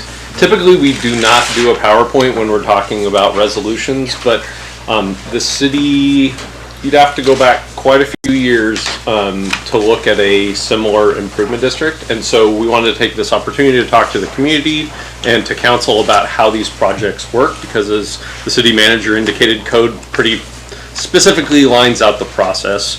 So I'm going to take the first 6 slides, and then I'm going to pass the baton over to Morgan Welch, who, if you guys were in attendance for the special meeting, you got to hear from Morgan. Just to reiterate what Jeanette said, so tonight before you is a resolution to consider this project in response to a citizen-initiated petition. Code's pretty interesting in this regard. It describes that The process for citizen-initiated petitions requires that the property owners who shall bear 50% or more of the project cost must sign the petition. In this instance, we had 67% of the property owners who signed the petition, but it's rather interesting because how do you know the project cost at the point when the citizens file the petition? You don't. In this case, we're pretty confident that we did, but as we look at revamping code, that's probably something that we'll have to look at. And I will point out here that as of tonight at 5 p.m., we have 59% of property owners that have filed a written objection to the project. All right. Oh, cool. It's working. Okay, so like I said, Seward City Code 5.20015A kind of describes that process for an initiation by petition. We'll move on from there. So the parcels that we're talking about tonight, for those of you who are familiar with Forest Acres, it's kind of that northwest corner of Forest Acres. So north of Ash, west of Maple. There's a total of 27 lots included and 8.92, I believe, just shy of 19 total acres in the proposed project area. Currently, utilities, as you can see on the right-hand side of this slide, the blue is water, the green is sewer, and they pretty well overlap each other. And just if you go back and you look, that water sewer infrastructure, it varies from being 1950s, 1960s vintage all the way up till 1980s, 1990s. But it's been in place for quite a number of years. And then on the far right-hand side, that kind of magenta reddish color, that's electric infrastructure. Roads pretty well serve that same general area, although some of Maple is served by roads currently. But as you can see, it's by and large, development needs to take, utilities need to be brought in before development can really take place. I wanted to give you guys just a step-by-step flow chart of how this process works as described in code. So step one was the petition that was filed by the citizens. That took place back in December.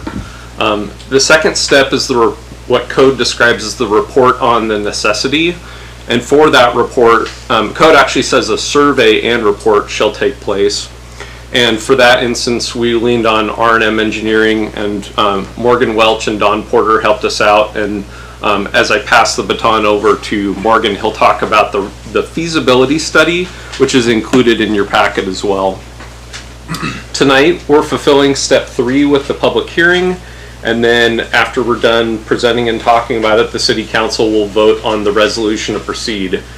From there, code skips over to computation of assessments, a public hearing, but there's a lot of work that takes place between step 4 and step 5. So if the City Council approves a resolution to proceed with an improvement district, at that point, city staff would draft the RFP, select the actual developer who's going to be bringing in the water, the sewer, the road improvements, the electric utility would obviously provide that. But between step 4 and 5, it could be a year or more when the quote actual work is taking place. And then step 5, 6, 7, etc. actually occur. So tonight, the City Council is going to be evaluating the resolution to proceed after the public hearing is closed. And I just wanted to include in here the code citation for how that resolution to proceed works.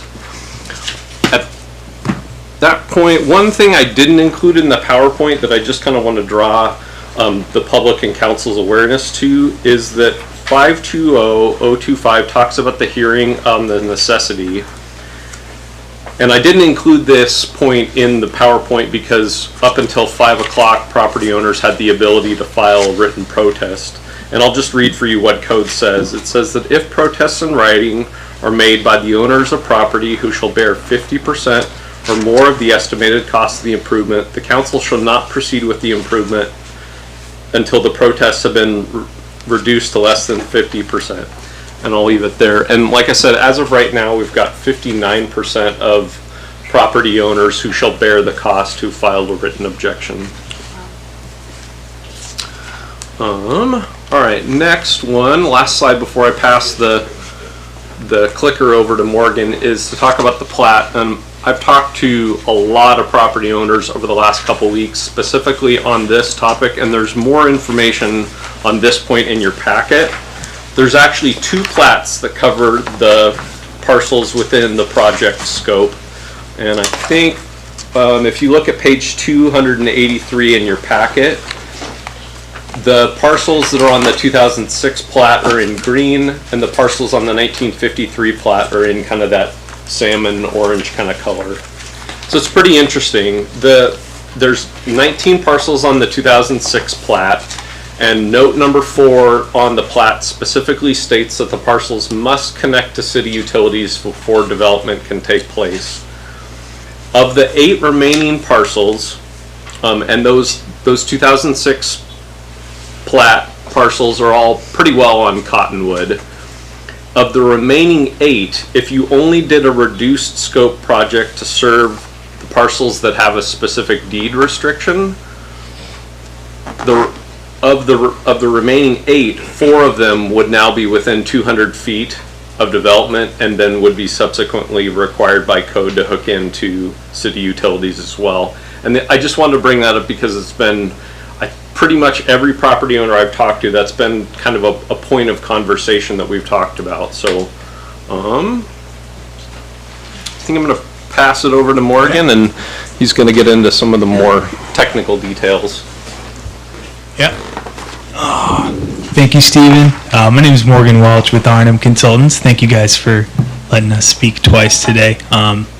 So we work on a number of different engineering and planning tasks with Stephen, and when this petition came up, we were asked to look at this conceptually, look at this entire Forest Acres area and see, what would it really take to get water distribution, sewer collection, and improvements to the area, as well as improve the roadways, and bring electric service in. So with that, we went ahead and drew up the concept map that is included in the packet. We prepared this feasibility study memo, and it was all pretty high level engineering. We didn't do any field surveys. We didn't go out and do a lot of investigations. We wanted to keep it high level just so we have an idea what this would take. So when we laid out the subdivision, we came out with these numbers to serve the parcels identified in the petition. There's 4,100 linear feet of water mains. Hydrants would be spread throughout the subdivision. That's almost a mile of water mains, 27 connections. The sewer was similar. However, being towards the north end of the boundary there, and the way the ground is sloping away, it's a beautiful spot. However, the gravity sewer collection isn't possible there due to that, so there would need to be a city lift station for the sewer. There'd be additional maintenance and costs there for the city as well. The construction cost for that was included in this overall. So once we laid out just a map of what it would take to bring the utilities in here, we started to put together cost estimate, and that's included in the memo as well here in the packet, which it's an engineer's estimate, so it's just based on bid tabulations from recent similar projects. And we put all the numbers together, and let me see here, I got another slide.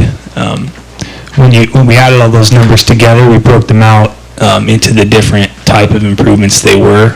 The city electric engineer provided the number for the power service. Not sure if communications were in there, but that's something could be added later. And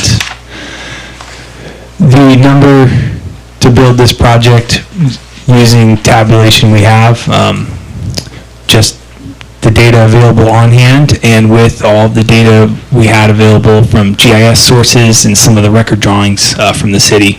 This is what we came out with in order to make this happen. So.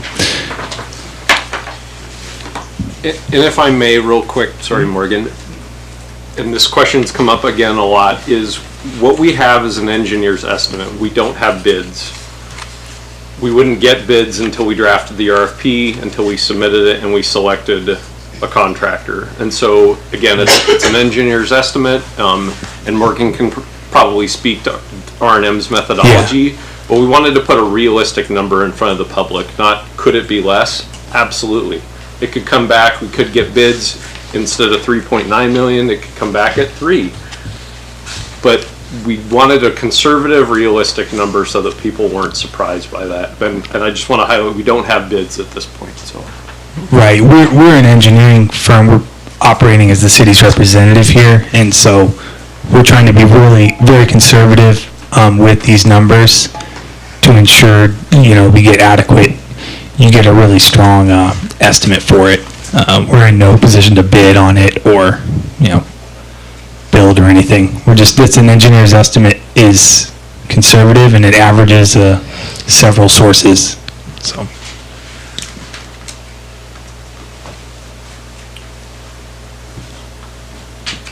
Did you want to talk about the apportionment? You want me to hit it? Yeah, go ahead. I'll talk about why we did 2. Yeah, so this is where we get into breaking out theoretically the entire project cost between the parcels. We talked through a number of different methods with Stephen, and we were looking at trying to make sense of what would make sense. We have 4 methods on this slide here. Method 1 was assessing or splitting the cost based on the front feet of the parcel, so linear feet of the front of your lot abutting the right of way for each roadway. It'd be counted once per parcel. Method 2 is just by the area of the lot. Method 3 was based on a current assessed tax value. And then method 4 would be a split between all participating parcels. And for the purposes of the feasibility study, our administrative recommendation would be that if we were to move forward with the project, and Morgan, if you want to go to the next slide, that we would utilize, and I know it's super hard to read in here, but we wanted to include it, would be based off of what the feasibility study calls method 2. And go ahead and go back one, Morgan, which suggests that parcels would be assessed based off of their total, basically their percentage of the total project footprint. So there's 27 lots, just shy of 19 acres, and so everybody would be assessed based off of their total lot size. And I guess the way code describes it is it basically says you can do this method, or this method, or any other method that the council believes equitably and reasonably spreads the cost to the affected property owners. So basically it's anything that's fair. Our recommendation would be off of lot square feet, and there's a variety of reasons. I guess to me the primary reason is the smallest lots are 0.47 acres, and there's one lot that's I think it's like 1.41. If I own the lot that's 1.41 acres and Morgan owns the lot that's 0.47, the project is completed. I could subdivide my lot into 2 and sell half of it, and I would have paid the same assessment as Morgan, and then substantially recouped more than my fair share down the road. So, you could argue a reasonable person could select any of the 4 methods, but that one just seems to be the most equitable of the options that code specifically talks about. So, and if I may, thank you, Steve, is that each time with a special assessment district, you run that calculation to figure out what is the most appropriate way for the district. So in the future, another one comes before council, it could be a different method because it's the best for that area. This one, as Stephen described, is the more equitable method, is the square foot method. Morgan, it's all yours. Yeah, I guess nearing the end of this, but I will add, we'll support the city in either design optimizations or, changing around the design or layout, and just to adapt however they want to proceed with this. So.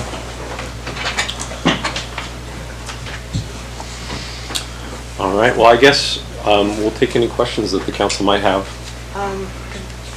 We could open the public hearing. Okay. Okay. I'll open the public hearing for Resolution 2023-029. I do not have anyone signed in. And if you'd like to speak, 'cause he's going to have to move. Yeah, I'm getting out of your way here. Yeah. We will need your name and if you live in or outside, Yeah. even though I know who you are. I'm Jazz Odner, and I live in city limits. I grew up in Moose Pass in Seward, and have lived here for over 25 years. Fall of 2021, my partner Eliza and I bought 2 lots in the Afognak subdivision in Forest Acres. This was a dream come true for me, as I've always wanted my own little slice of Seward. When I left for college and continued coming back to work each summer, I really noticed how difficult it was finding housing. With little luck finding housing, I bought a teepee and lived in that for 2 summers. The year after, I lived in the back of my truck while working 2 jobs. Over time, the Airbnb epidemic has really made it hard to find seasonal or year-round housing. For years, I've kept my eye out for a small chunk of land in Seward where I could eventually build a home. In 2021, most of the properties in the Afognak subdivision went up for sale. I was very eager to get our offer in before it turned into a bidding war. We all bought property without utilities, but were not aware of the unique situation we were in. I've since figured out that the Afognak logging company who sold us the property were not technically allowed to subdivide it and sell it without bringing utilities first. This is against City Code 16.01.015, which states, "No preliminary or final plat for the subdivision or re-subdivision of land located within city limits shall be approved by the city unless all of the required improvements set forth in section 16.05.010 are provided by the subdivider, owner, or developer. These improvements include city roads, electric lines, water, and sewer system." Somehow years ago this slipped through the cracks and has led us to a situation where none of the individual landowners can afford the proposed cost of utilities. Based on the feasibility study that was conducted, the average cost to bring utilities to one parcel in the Afognak subdivision would be $144,000. This outrageously high price tag would make it extremely difficult for any one of us to be able to afford to build a home after getting utilities. When I looked for solutions to our problem, I heard about the Development Reimbursement Program, which essentially helps pay the cost of utilities for new developments. 3 different land developers in Seward have recently been helped by this program and only had to pay 50% of total utilities costs. These land developers will eventually make large profits off their developments. Unfortunately, our situation does not fit the criteria for the Development Reimbursement Program because we're not a land developer, we're all individual landowners. Because the city at the time failed to stop a Afognak logging company from subdividing and selling the land without abiding to city code, we have to pay for it.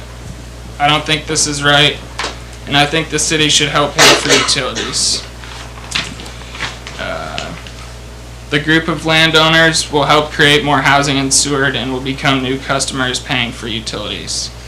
Without utilities, we cannot build homes, which will leave this whole subdivision vacant.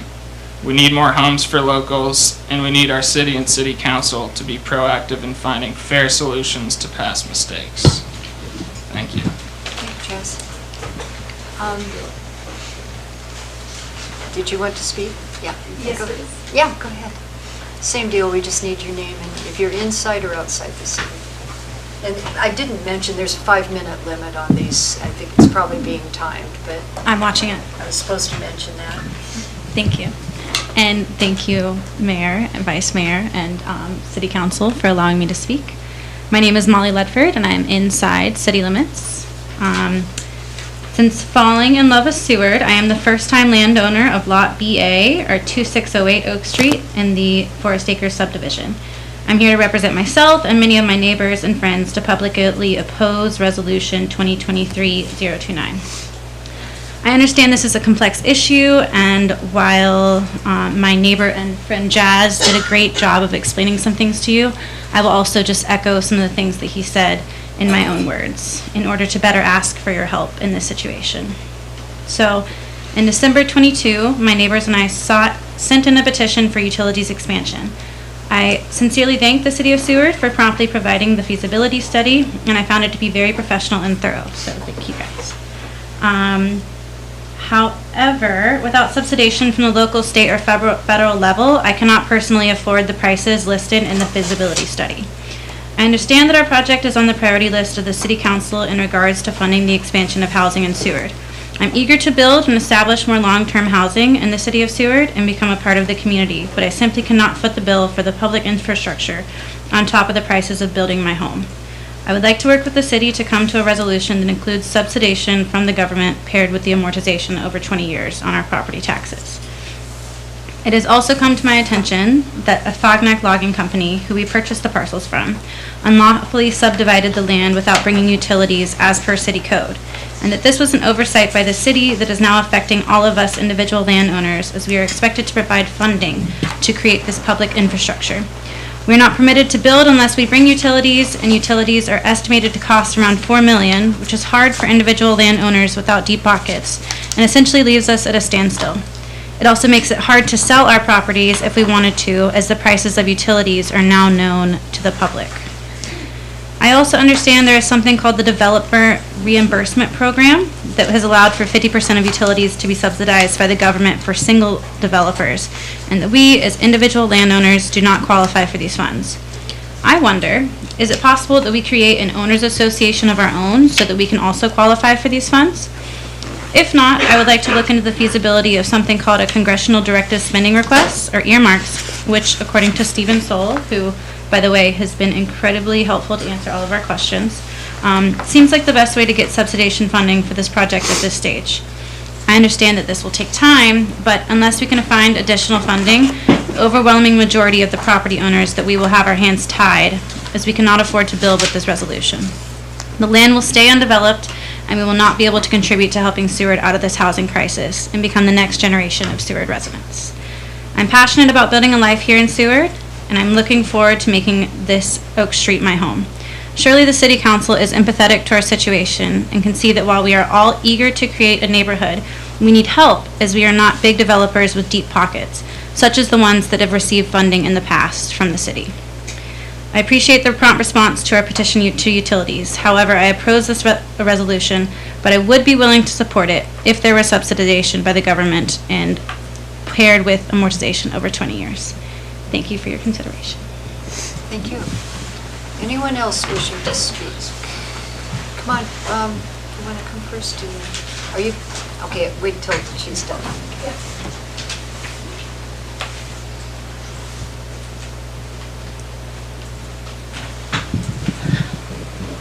Good evening, Mayor and Council again. Cindy Eklund, Inside City Limits. I moved to Seward in 1979 and bought property from Peter Ernst out in a subdivision called Woodland Hills Estates. Took several years to build a log cabin, but it would not have been possible without a program that was run by the city utilities at the time, which offered individuals in that subdivision a way to pay over time for their utilities, for the electric that went in. Not the water, not the sewer, just the electric. You all know the housing crunch that we're under. The borough knows the housing crunch that we're under. I don't know if there's grants we can go for or something, but I was in my late 20s when we came here, and there's no way we would have been able to pay a fourth of $144,000 to put that electric in. So I like some of the ideas mentioned.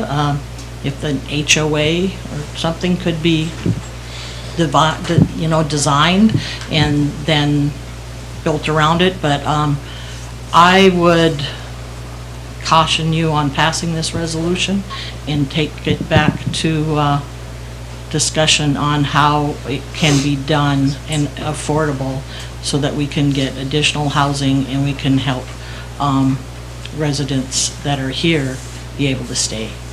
Thank you. Thank you, Cindy.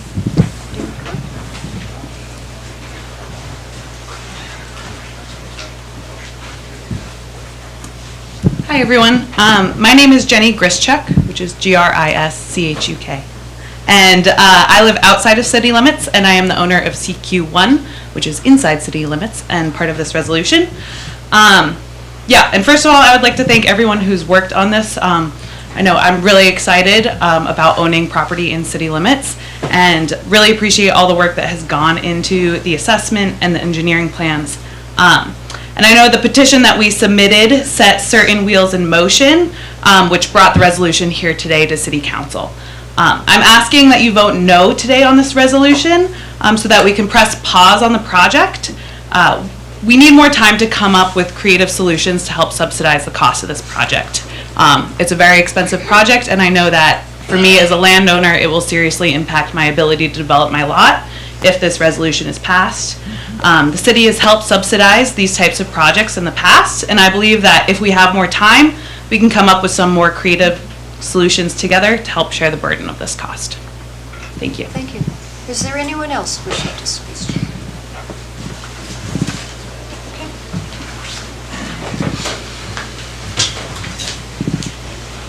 Tim McDonald, inside city limits.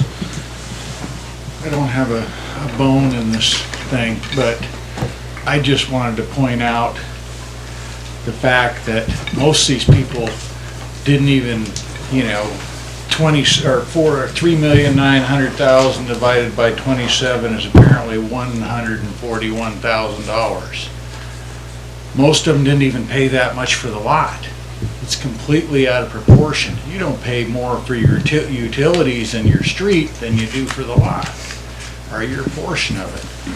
So that's a big thing out there. And one reason, and I'm getting deep in here, I'm maybe not coming up thing, but it's just an understanding it, is the construction industry that builds houses and sells lots and things like that are not paid Davis-Bacon wages. Those carpenters that are building those houses aren't getting $40 an hour plus benefits. They're getting maybe 25, something like that. So what you're doing is you're imposing Davis-Bacon wages on the housing market by issuing a government contract. That's what it is. You have to keep those government costs separate from housing costs, because once you start doing that, you screw the economics of it. There's two different systems here, whether anybody wants to admit it or not. There's the government system, which is twice as expensive, and there's the private system. If you're talking the private system, you're trying to impose government cost on them, which they need. They need somebody to finance those utilities and road, but they can't do it at the price differential that you're doing. It's too much. That makes their lot worth about $20,000 when they paid 3 times that for it or 4 times that for it. You're devaluing their property. Okay, anyone else wishing to speak? Come on up.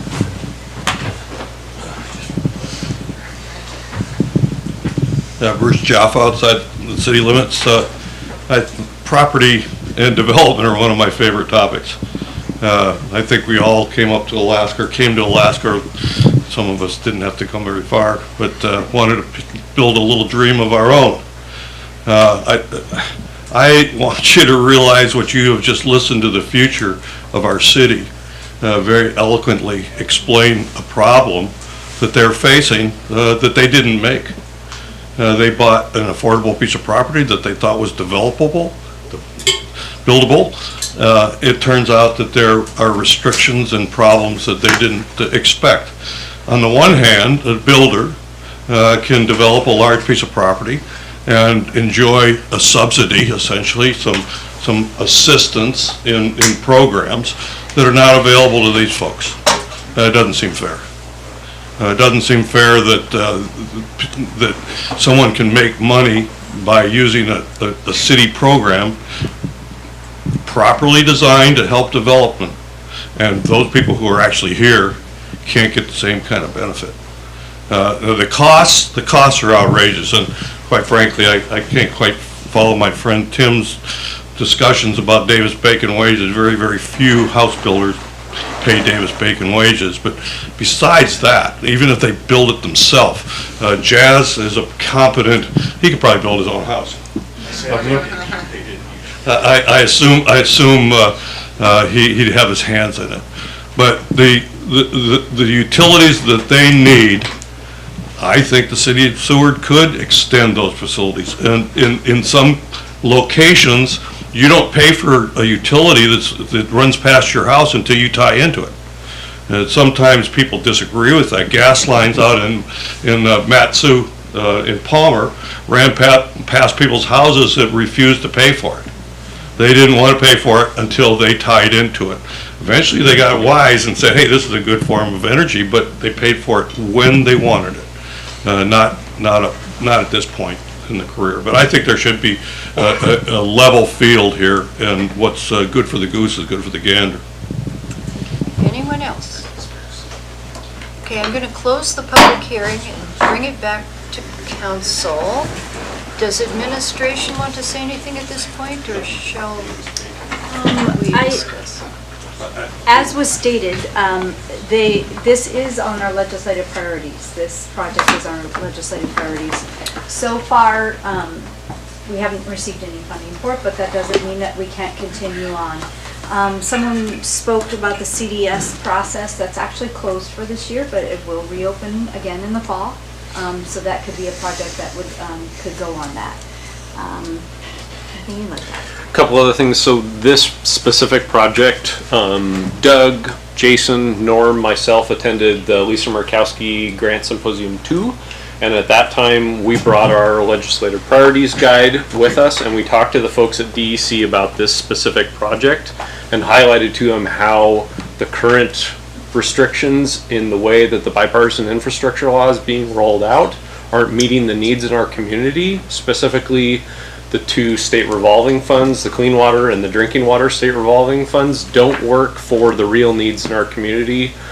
I think our state and federal lobbyists are tired of Jeanette and me talking to them about it, but we highlight this project when we talk to our state legislators, and when our delegation goes to Washington, D.C., that's on page 6 in our guide. The city has been and will continue to do everything that we can to advocate for finding external funding mechanisms. We don't have money in DRP as it currently stands, even if we wanted to. As one of the public speakers mentioned, I mean, I think all of our hearts goes out to these folks because we are in a housing crisis, and Jeanette kind of jokes with me every once in a while that like singularly focused on improving housing in our community, and where we bring utilities, development will take place. So, yeah. Okay, council, I know I have something too, but go ahead. Well, Councilmember Calhoun. just one thing, and make sure that I heard it right. For something like this, for us to pass this resolution, I think we're over the threshold, aren't we, of property owners that don't want this? So it's us passing, it's kind of, we would be doing that against our own, our own code, wouldn't we? Well, and that, so 520025C, that portion that I read to you guys insinuates that, but then at the very end it says, except upon approval of not less than 4 members of the council. And so our recommendation would be not to, but technically the council may vote to proceed, although. Okay, did you want to have a follow-up there, or is that? Not yet. Okay, because that would be I going do, against but not- wishes. Okay, Councilmember Wells. Thank you. I have a lot of questions as well to go with this, but because of our current time and the fact that the majority of the residents do not want us to vote for this, I think we should just vote and move on. Thank you. That was kind of what I was going to say, but with the proviso that something has to be done to help you guys out. And we've been talking, Councilmember Calhoun and I were just talking about having some kind of a special meeting to just flesh out the direction we're going with these reimbursement things and just kind of get down to what can we do to fix this exact problem. So this wouldn't be the end of it for you guys if we go ahead and vote, as we pretty much have to vote tonight on it. So I just want to say that because I know some of you. Okay, are we ready to vote then? Okay, Madam Clerk. Voting on the approval of Resolution 2023-029. Calhoun? No. Finch? No. Osenga? No. Wells? No. Barnwell? No. Mayor McClure? No. That resolution has failed. Okay, and that's the end of the public hearings. We have one more item before the HEA business, and I'd like to get through that before a break if we could. Okay, so I'd like to go to Action Memoranda 2023-003. Madam Clerk, could you please read that? Action Memorandum 2023-003 is to appoint a citizen to serve as the city's representative on the Prince William Sound Regional Citizens Advisory Council with a term to expire May 2025. This item was postponed from March 13th, and council extended the deadline for submitting letters of interest to last Friday, March 24th at 5 p.m. I did receive one additional letter of interest, which is included in your packet, and that was from Michael Britton. So both letters of interest from Patrick Dimitrovich and Michael Britton are in your packet, and there are no additional laydowns. Okay, thank you, Madam Clerk. Do you have ballots for us, or do we just discuss and vote verbally on this? I did not prepare ballots. I just realized that. But we can do that real quick. Or we could do... If you would prefer. Is there, I mean, we have the option of verbally voting. You certainly do, yes. Is that all right with council to verbally vote this? Absolutely. Because if we do it on the ballots, those are still publicly available. yes, they so are. people will know how we voted anyway, it just won't be on. Okay, is there discussion, or do we want to just go for a vote? I'm ready to vote. Ready to vote? So I would just call out one name and then, how do you want, or maybe just go through, call the roll and we'll say who we want. Is that, however you that want to works do for this. me I've as never well. had a That's- verbal vote like this. That'll work. Okay, so voting on a candidate Dimitrovich or a Britton, Calhoun, Britain. Barnwell, Britain. Wells, Britain.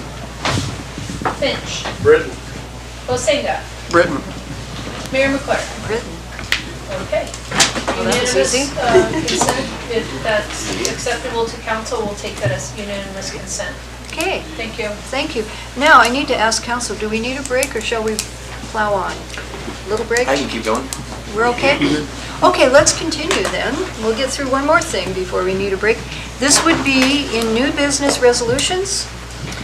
Resolution 2023-039. Madam Clerk, would you please read it? Resolution 2023-039 is approving an asset purchase agreement between the City of Seward and Homer Electric Association for the sale of the City of Seward electrical system, subject to voter approval.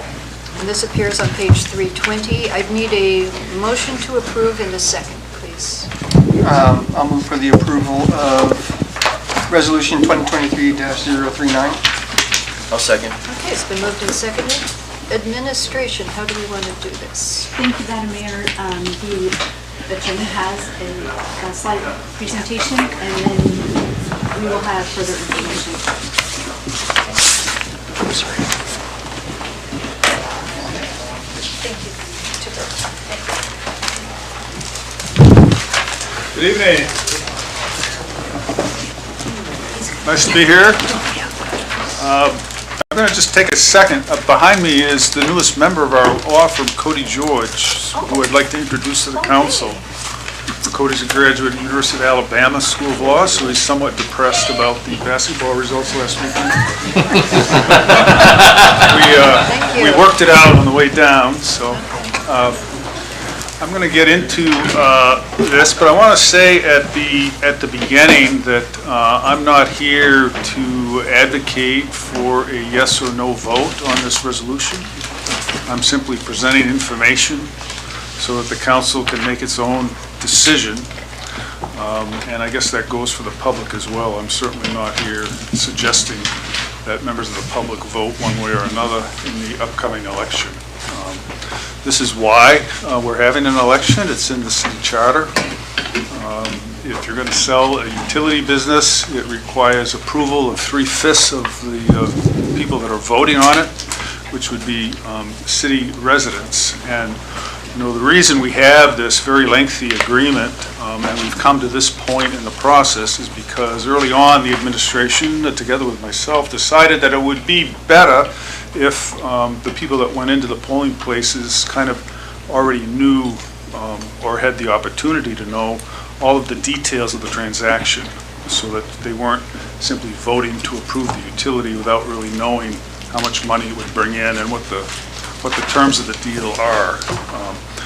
So a lot of this agreement is kind of legalese, and even though I'm the attorney, that's not what I'm providing much information on, frankly, mostly because I think the key components of this agreement are dollars and cents and economic type issues.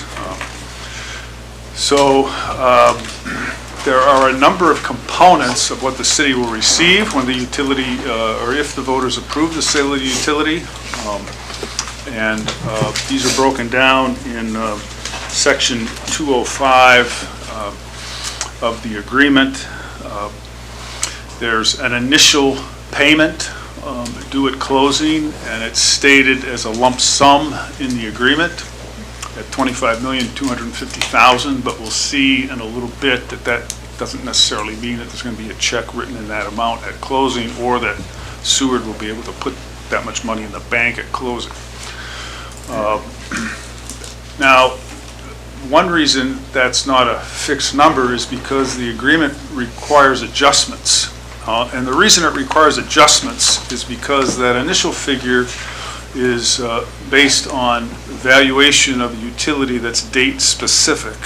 In this case, December 31st, 2022. I'm not a financial wizard, but the idea is that number represents something in the neighborhood of what an accountant would call book value of your utility. When you buy a generator for a certain price, the finance department writes down what you paid for it, and then every year some of that amount is deducted from the value of it based on a depreciation schedule. So if you pay, $10 for something, 2 years later on your books, it's only worth $8, because it's older than when you bought it. So that's kind of the origin of that first number. So there's a section in the agreement that says, we fixed the date, but that's not the date that the sale will close. I'll get into that maybe a little bit later, but there'll be a relatively lengthy delay because this sale, even if approved by the voters, also has to be approved by a state commission.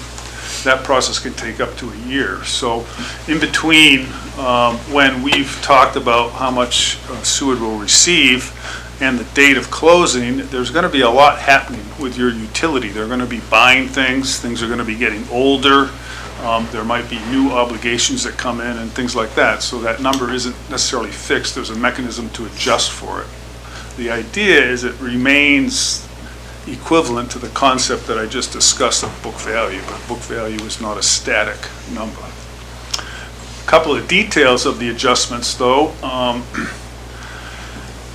and that is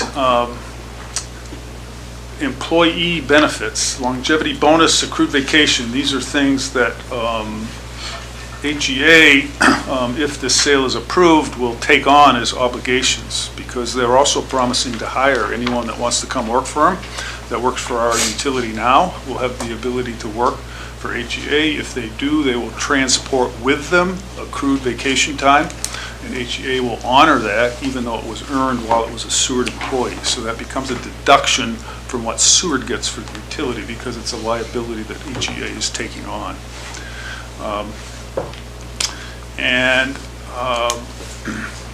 I'll talk about the bottom line because there's some projects going on now. So the value, this book value, is going to increase because you're going to buy stuff. And then depending on what year you buy it, there'll be some additional depreciation. And that $3,200,000 is not just the additional depreciation of new things that you buy, but of the stuff that you already have that's now a year or maybe 2 years older. So that's where that number comes from. The idea is you're buying so much stuff that this $25 million figure will actually increase.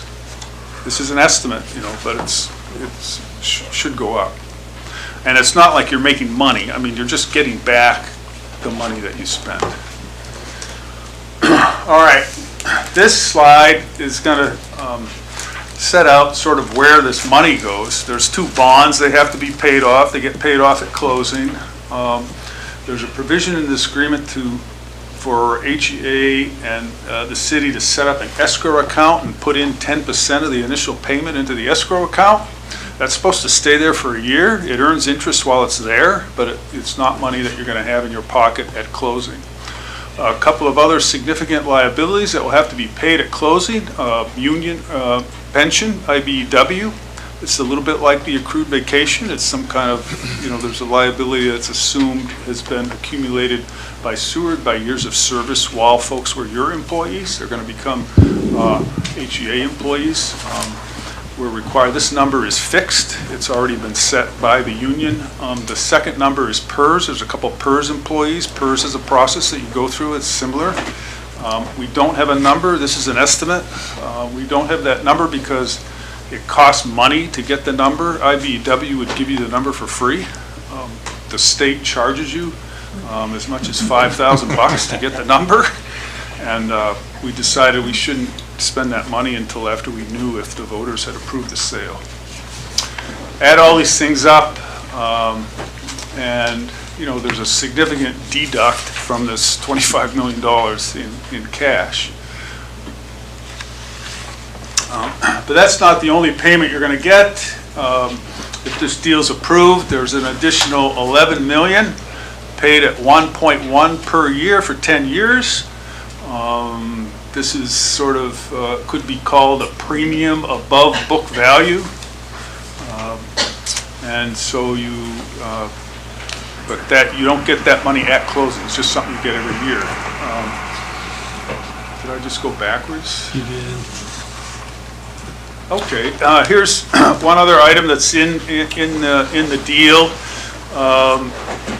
HEA is going to need an office. They said, why don't we use the office space that SES is using now? So there's a lease that's been negotiated, and it will bring in $45,000 per year for 20 years. Okay, I wish this one was a little bit bigger. But I think there's probably available to the public kind of larger hard copies of this stuff. Okay, great. So this kind of goes through some of those numbers I was talking about before.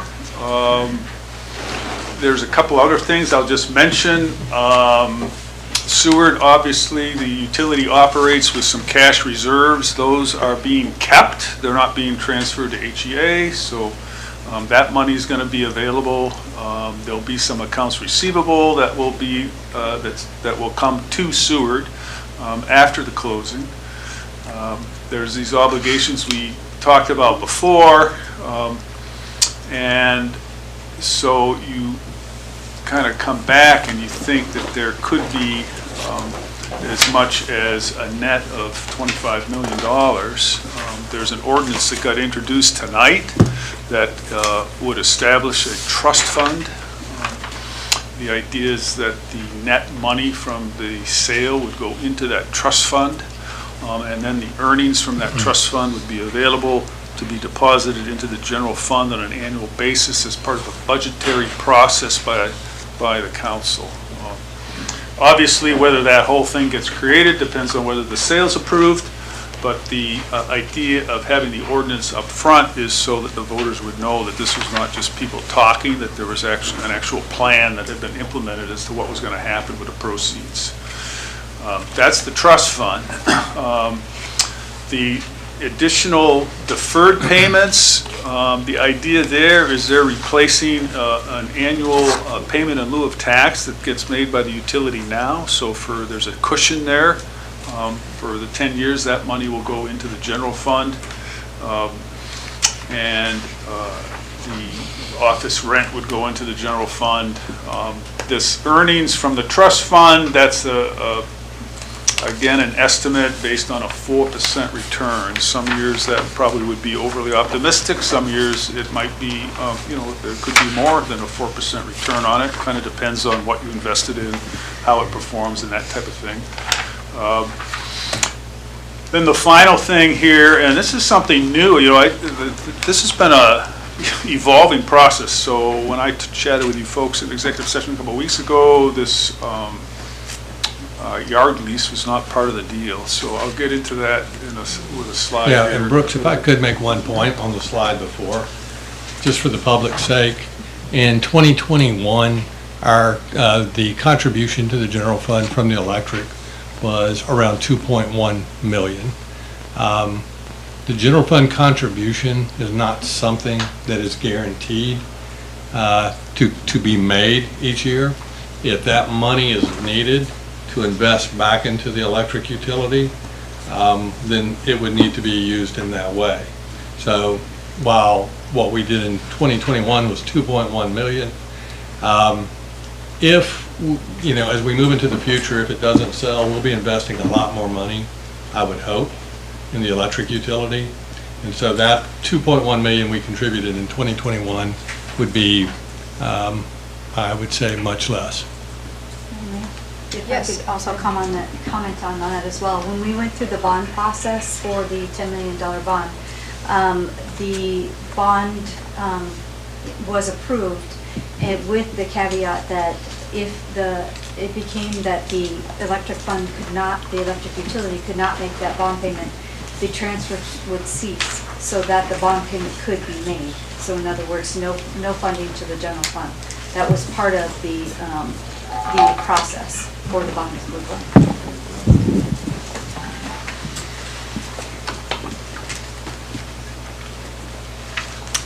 Another component of the agreement that I think people should understand is rates. HEA had proposed and the city had asked about rates as part of the RFP process. The end result of the negotiation is a promise that promises by both sides. So Seward has promised to do a rate study. It's almost a guarantee that that rate study is going to require an increase in rates in accordance with prudent utility practice. The utility is supposed to set its rates so it covers its costs, including depreciation costs and things like that. So the customers of Seward Electric are looking at a rate increase whether the utility sells or it doesn't sell. So that is an obligation Seward agrees to do. The rate increase is expected to be implemented no later than January 1st, 2024. HEA, for its part, has promised that whatever that rate is, as long as it's done the right way in accordance with sound utility practices, that rate's going to remain for 3 years. So if it went into effect January 1, 2024, 24, 25, 26, HEA's promised they're not going to increase the rates. And Brooks, if I could add there as well, I had our rates consultant take a look at what we may be implementing. This is subject to doing a more thorough rate study as we move forward. But in looking at January of 2024, he is projecting somewhere in the neighborhood of 12.5% to 13% on our base rates. And as we looked out further, as we continue to pay more money on our infrastructure and our technology, in the 2026-2027 timeframe, we're looking at another 12 to 14% increase on our base rates. So at that point, you're looking at over a 25% increase on our residential customer rates on base as we look to the future.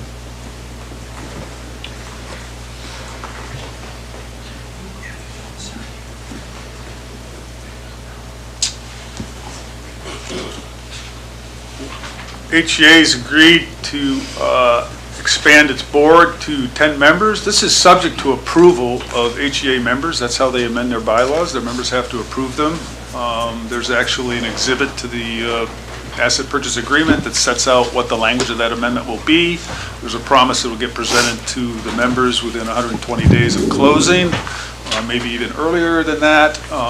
The HEA board itself has already adopted a resolution that says, we're going to put this amendment forward if, in fact, the Seward voters approve the sale. The timing of that election is after closing, which means the risk that it doesn't pass will be on Seward, so to speak. But because it's after closing, all of the customers of Seward Electric now will become voting members of HEA, so we actually think that increases the chances that it passes. Employment, I talked about that. This is something that's new to council, and it's certainly not required that you approve it. This is an additional lease of property that's right next to the power plant. This is in the agreement because in the original RFP, HEA had offered to share cruise ship revenue with Seward in return for Seward leasing HEA property at the to-be-constructed cruise ship dock.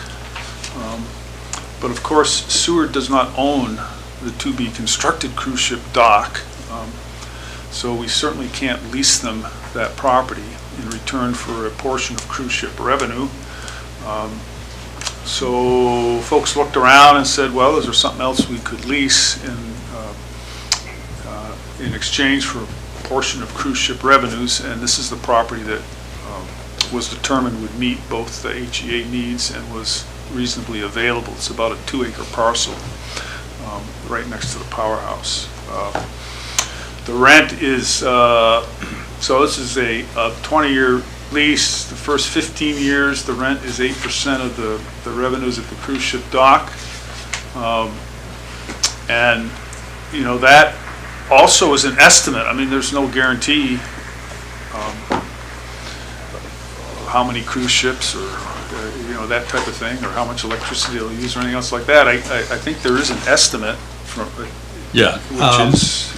We did a evaluation, or actually an estimate on what we'd be looking at with our cruise ship revenue, and the estimate came in at about 1.2 million net on revenue, and sharing at the 8% number, we would be looking at a contribution to our fund of about 100 to 120,000.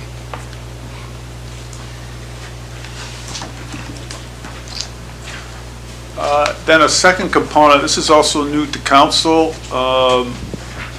It's called the right of first refusal. Oh, one other detail on that, yard lease, after 15 years, it reverts to a fair market value lease for the remaining 5 years.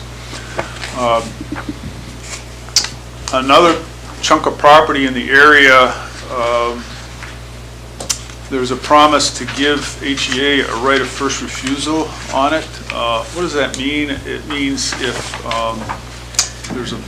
someone comes in and wants to buy it and the city's willing to sell it, they need to give HEA the right to match the offer.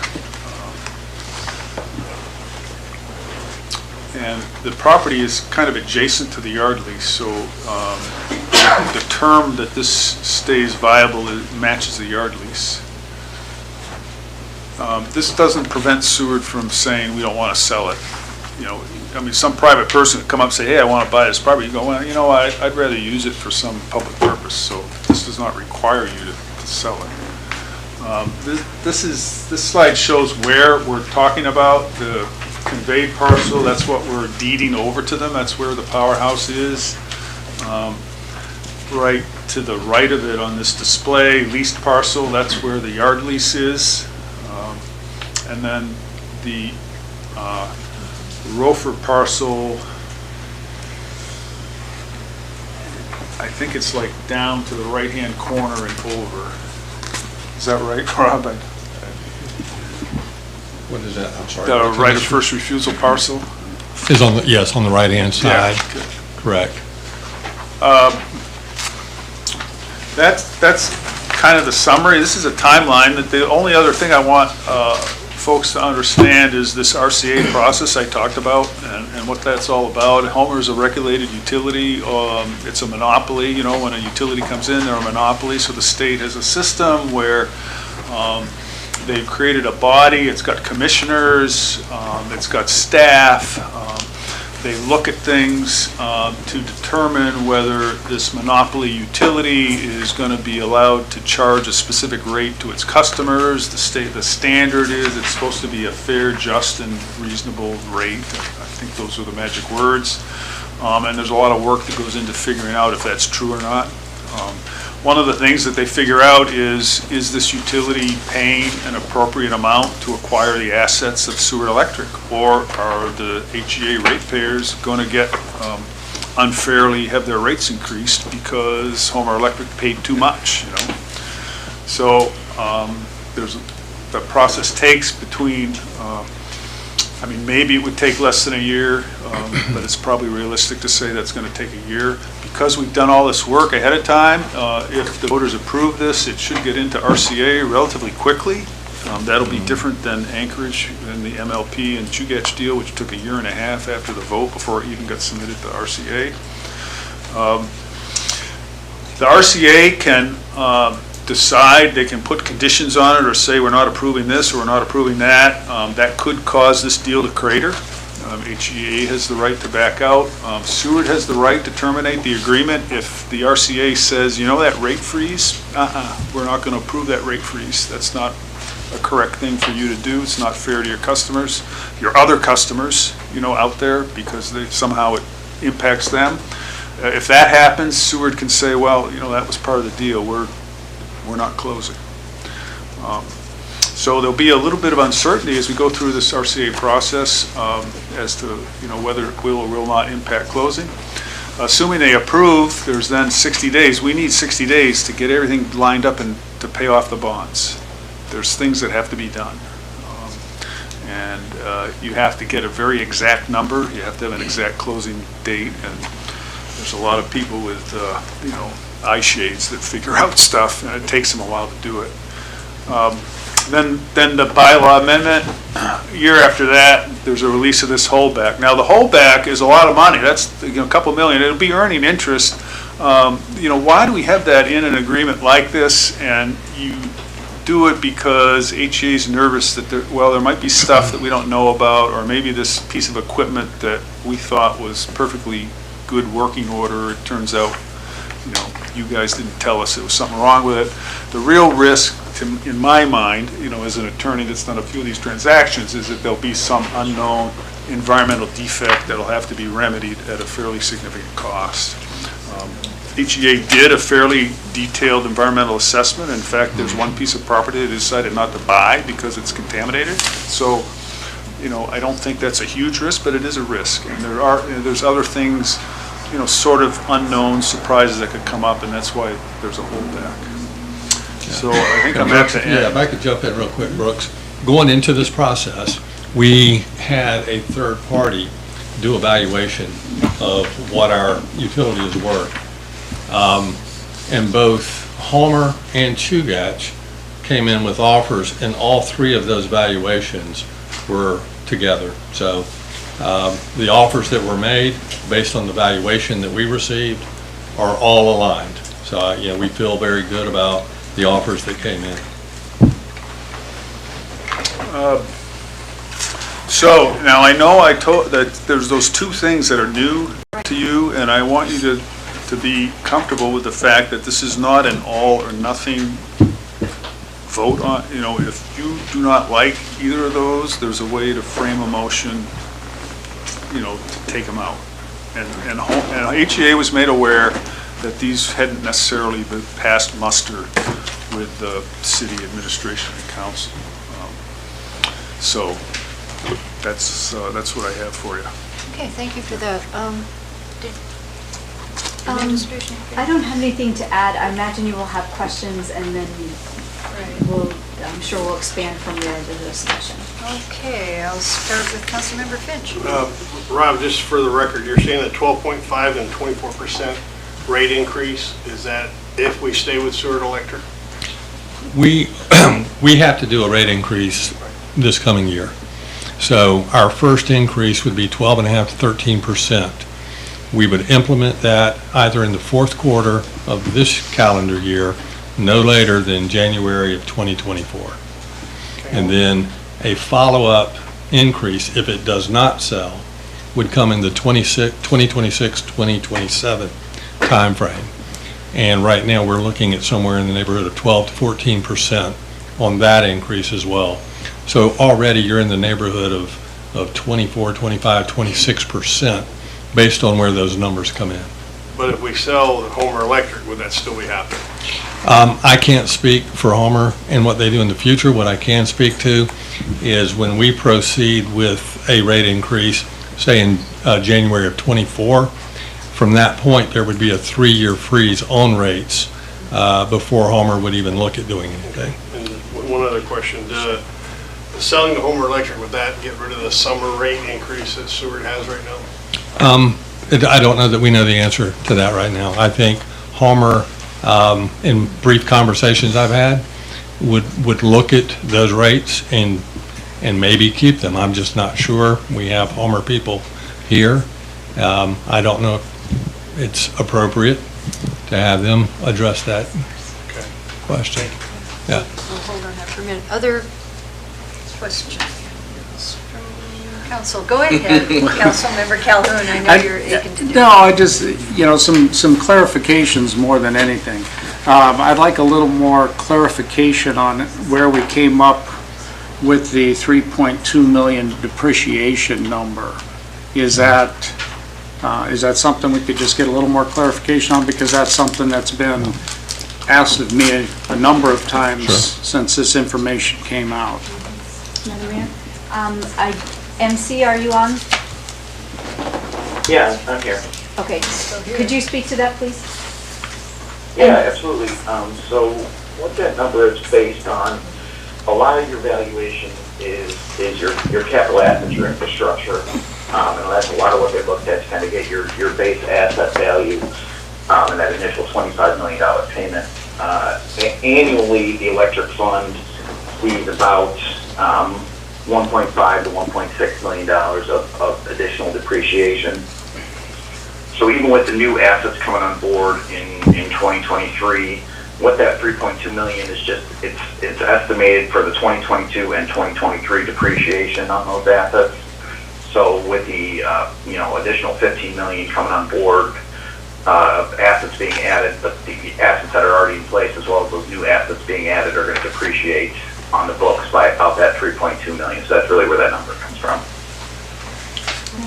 If I may, just the MC is with the Carmen Jackson firm, the CPA firm, and he is our designated finance director at this time. Just for the record. Councilmember Ross. On Mr. Councilmember Calhoun's question regarding the depreciation.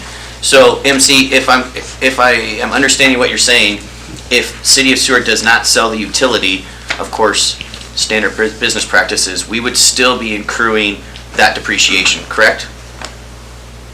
Yes, that's correct. Yeah, you're already locked into incurring those expenses. Right, and just so that our citizens know, who maybe don't quite understand how depreciation works, some of these assets have a expected life expectancy, correct? And that's where. Sorry. Yes. No. Yeah. So your assets generally have a life of anywhere from 5 to 40 years. The majority of those electric assets, especially the larger ones, are in the 20 to 30 year range. Okay. So just so everybody understands, the depreciation, we would be accruing that on our accounting books no matter what, and it's required the depreciation life of those assets have actual accounting the life of those products are already set the depreciation time, correct? That's correct. Okay. Thank you. Did you have more? A couple more things, Mayor, thanks. Just a clarification on one thing, on the lease of the office space over there. for people to understand, it's simply the current office space that the electric department occupies. Is that correct? It doesn't affect Parks and Rec, it doesn't affect the food bank, the other place in that building? Yes, Madam Mayor, that is correct. Okay. And reading in that, it looked to me, and I may have misread or misunderstood, in the APA, it looked like it was an initial 10-year and 2 5-year extensions for a total of 20 years. And I just wanted to make sure, because in Attorney Brooks' slide presentation, it said initial term was, there was 20 years, and I was a little confused, and then it was just for the initial term of the lease was $450,000, which would be a 10-year initial term. I just wanted to make sure that are we looking at a 10-year lease and 2 5-year extensions? Yes. Okay. So it's a total of 20 years possible on that we're looking at. Okay. And I see that they have chosen not to take on our current pole barn and storage area out the highway. Is that correct?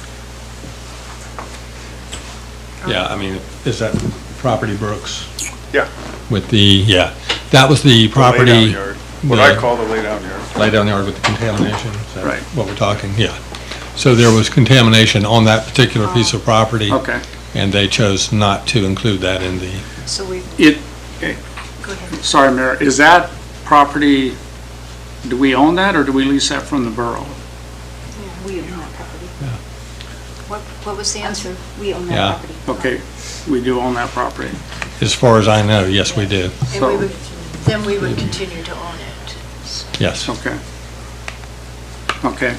And then the only other thing I have, if it's all right with you, Mayor, and I'm not sure the exact verbiage on this, but I would like to offer an amendment where we remove the yard lease of the Fort Raymond property and the right of first refusal parcel from this agreement. And we'll need a second. I'd second. It's been moved and seconded. Do you want to speak to that? Well, this was something, as has been stated, that we were not aware of until we got our hands on this agreement. And I don't think with the current situation in our community that actually leasing that property for 20 years with 2 additional 5-year possible extensions, and we're leasing it based on this agreement without any guarantee that we're actually going to get any money from that lease, because the lease is based on cruise ships buying shore power, which doesn't even exist right now, and we don't know how long down the road that's going to take if it does come in. And on top of that, the right of first refusal on that other piece of property is just something I don't believe would be the correct thing to do. So I just feel like I would feel much better personally if we remove those from the agreement. Discussion? Councilmember Wells? Yep. So, the Fort Raymond property and to administration, so how many acres is it in total? 6? Are you speaking of the remaining? No, in total. Prior to them leasing 2 acres. Are you including the public works facility? Because that is on the Fort Raymond property as well. Just the remaining portion prior to them getting 2 acres. So that's 6.5? 6.5 acres, okay. So, if we're gonna say, and this goes to Councilmember Calhoun's previous statements, we don't know ever if we're gonna get any income from shore power for cruise ships. We don't know. It could take 20 years, it could take 5 years, it could be done next year, but we don't know that at all. What we do know is that that piece of property is currently valued at, say, $500,000? More? 400,000? Yeah. Of the 2 acres or? No, of the full 6. probably more than that. Okay. A million. Okay, so if and when we were to get a shore power kick-in, we estimated 1.2 million a year, Correct. right? That's in revenue, correct. In revenue. But we don't know when that could ever happen. Right. And we own this piece of property right now that qualifies for all kinds of other things that we want to do or could want to do, such as a rec center or other Firehouse. Thank you. My question to administration is if we subdivide that 2 acres in hopes that one day we'll get $1.2 million for it a year for the term of the contract, which is 15 years? Yeah, point of clarification. The cruise ship revenue itself is 1.2, okay, is what is being estimated. What would come to the city would be 100 to 130,000. Correct, but Okay. over a 15-year period, we come out with about 1.2 million? Over a 10-year period, I mean? Yeah. So that's why I was just saying, over that 10-year period of shore power, Okay. if and when we ever get it, it's 1.2 million. And so my question is if we were to lease that 2 acres there in hopes that one day we're gonna come out with 1.2 million, then the remaining is just over 4 acres, correct? Is that big enough to build any of the additional facilities that we may want to build on in the future? Madam City Manager. Yes, and maybe no. And I don't mean to be flippant like that. And the reason being, as you know, we're in, talking about a needs assessment for a public safety building, including police fire possibly, or a separate fire station or a separate police station. So it could be built on 4 acres, but it might need the additional amount. Another project you've talked about is a rec center. Ideally, we need a lot of parking for a rec center. So I know I'm giving you a vague answer. Retaining all 6 acres for a lot of options is a good option for us. Does that, May I? go ahead. Thank you. Sorry. Okay. So is it my understanding then that HEA would be using that 2 acres as the laydown, as you referred to it, for the products that were out there? Or is it just going to be vacant? Not necessarily. I mean, there's been discussion of doing an access road from Sea Line through that property, but I don't think HEA has made any decisions on how they would use that property. Could it be a laydown area? Absolutely. Could it be an area that, in time, they decide to build an office on? Possibly. I think there are a number of things they could use the property for. May I clarify something? So as you remember, previously we had talked about shore power and possibilities of properties, and it didn't work anywhere else. So this is where a property was identified that it could possibly work. So that's why it's actually in there, is for the option then of that revenue of shore power, because we decided to continue to pursue the shore power until it wouldn't work as far as an option.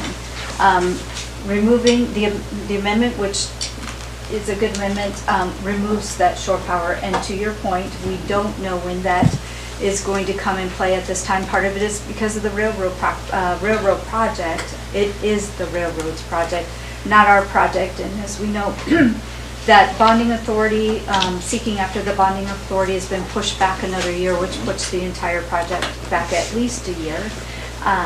So, just clarifying where this came up is in the intention of addressing the shore power revenue, recognizing your points.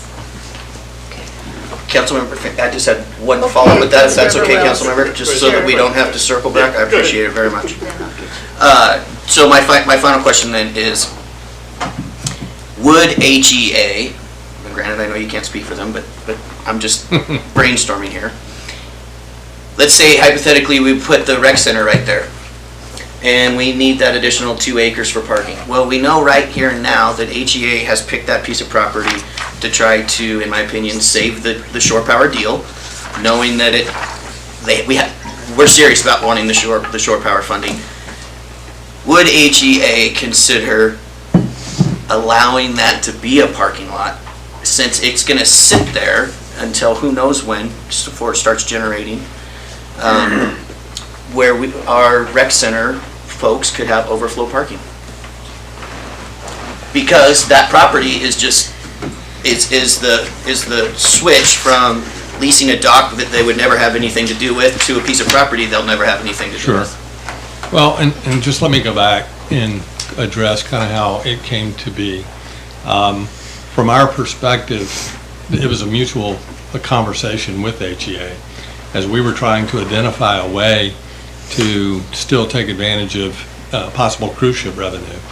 So as we went through that process and we were trying to identify a piece of property that would be attractive to HEA, that was one that stood out because of its location adjoining the existing power plant property, and the fact that, you know, the majority of it would stay with the city. It would just be that 2 acres carved out. So looking back at the conversation, it may have been the city that first mentioned this property to HEA. I don't recall HEA coming to us first. Thank you. Yep. Councilmember Finch. I'd like to also point out that not knowing how long it takes for the shore power portion to get up at 8%, 2019 and 2020, how much of a financial hit did the city take during COVID epidemic where we had no cruise ships? That means 8% of nothing is nothing. You know, I mean, especially when you don't know when it's going to get up and running. So one good epidemic, that 8% could be gone for a couple of years instead of a set yearly price. Other comments? I'd like you to read the amendment if you could, please. The motion to amend was to remove yard lease and right of first refusal from the Fort Raymond properties. Okay, is that clear to all? Okay. Vice Mayor? From this HEA, agreement. From the HEA. Yeah, I understand. I know. I'm not speaking. Well, I just want to make sure that the people who are writing this and, you know, understand it too. So maybe we need to put in an extra. On Fort Raymond from the sales agreement? There. Yeah. Would that be better? Is that acceptable to the? May I ask just a qualifying follow-up question? Thank you. So by removing that lease, then we are removing the option for the someday possibly shore power 8% income, correct? That is correct. That is correct. Unless we find a different, something else. Unless we come up with. But at this point, if we remove it, then it's gone. That is correct. Okay, I just wanted to be clear on that. Couldn't that be added, thank you, Madam Mayor, could that be added later on?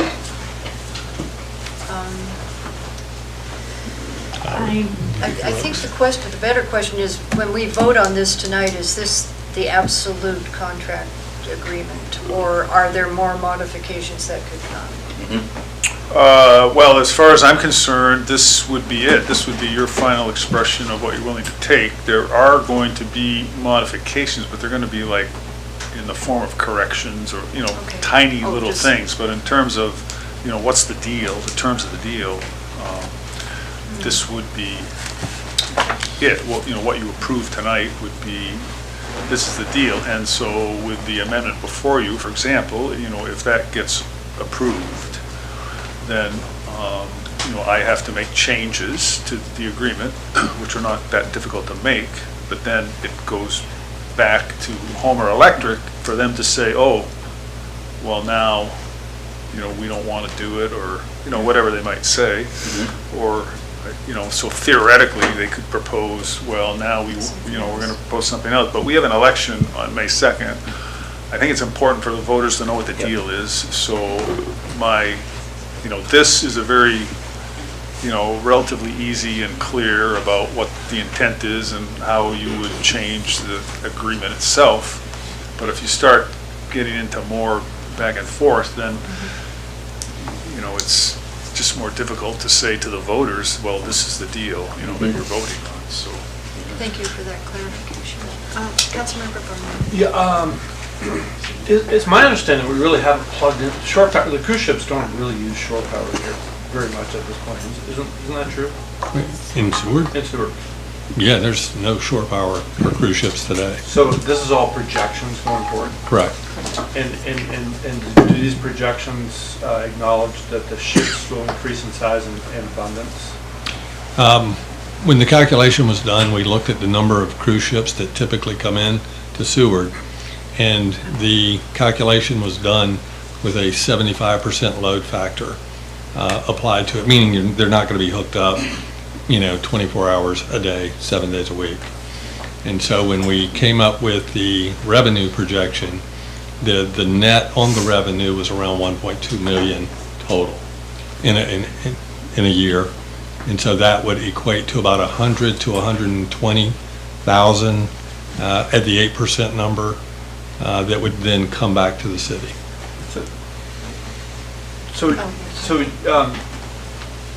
It seems to me that with the way things are going with EPA, that we're probably going to have more stringent regulations and more shore power restriction or demands, and that these ships are getting bigger. So to me, that revenue stream could be significantly higher than we're talking about. Right? Yeah, no, it could be. And if you were to extend it, we're talking really about one dock today. So if you ended up having power to 2 docks, then of course your revenue is going to go up. How often do we have 2 cruise ships in at the same time? It does happen, but not on a regular basis. But to your point, yes, you could bring in more revenue than what we're projecting today. So. And just one more last question on that one is, if we don't agree to this land swap, it's most probable the railroad will get involved in that and they'll get the proceeds and work a deal with AGA. Would that be the correct assumption? They're going to have to do shore power. If they proceed with shore power, I cannot speak for the railroad, so I'm not sure what their plans are. I know it's something they're looking at, but are they going to pull the trigger? I don't know. Okay. I have some other questions if you don't mind. Okay, go ahead. Well, is it relative to the amendment, though? No. Okay. So are we ready to vote on the amendment? Would you please just reread it for everyone? Voting on the amendment to remove the yard lease and right of first refusal on the Fort Raymond property from the sales agreement. Is that accurate? Okay. Voting on that amendment, Bosenga, Yes. Calhoun, Yes. Finch, Yes. Barnwell, Yes. Wells, Yes. Mayor McClure. Yes. That amendment is approved and your main motion is back on the floor. Okay. What are your questions, Councilmember Barnwell? It's getting late. I know. Yeah. We can go to midnight if we extend it 11. So I had a couple of questions, Rob. If I can think. You keep talking about the fact that we need major upgrades in our infrastructure. Correct. We took a $10 million bond out recently. Correct. Can you give us specifics on what those upgrades and what that infrastructure is? Just a few things so the public has an idea what we're talking about. We're currently undertaking a complete rebuild of our transmission system on Nash Road. So that would be for the entire length. I've shown photos and videos in council chambers in the past of the condition of the transmission line. We also are looking to rebuild and refurbish all 3 of our major substations. So in doing so, we've had to order in large transformers. Those transformers cost up to $1 million each in many cases. Those are custom made. To rebuild your substations is very, very expensive. The equipment we have in our substations today, 30, 40, over 40 years old. So beyond their service life in many cases. So it's time we upgrade. One of the things that we decided to do in doing the upgrades to our transmission and our substations is we currently bring in power at 69 kV. and we're going to upgrade our transmission since we have to do this anyway, and there's cost savings with the economies of scale to upgrade to 115 kV. This will help with line losses, but it will also help as Seward continues to grow. The transformers that we've ordered, they're dual winding transformers, so we can operate them at 69 kV or 115 kV.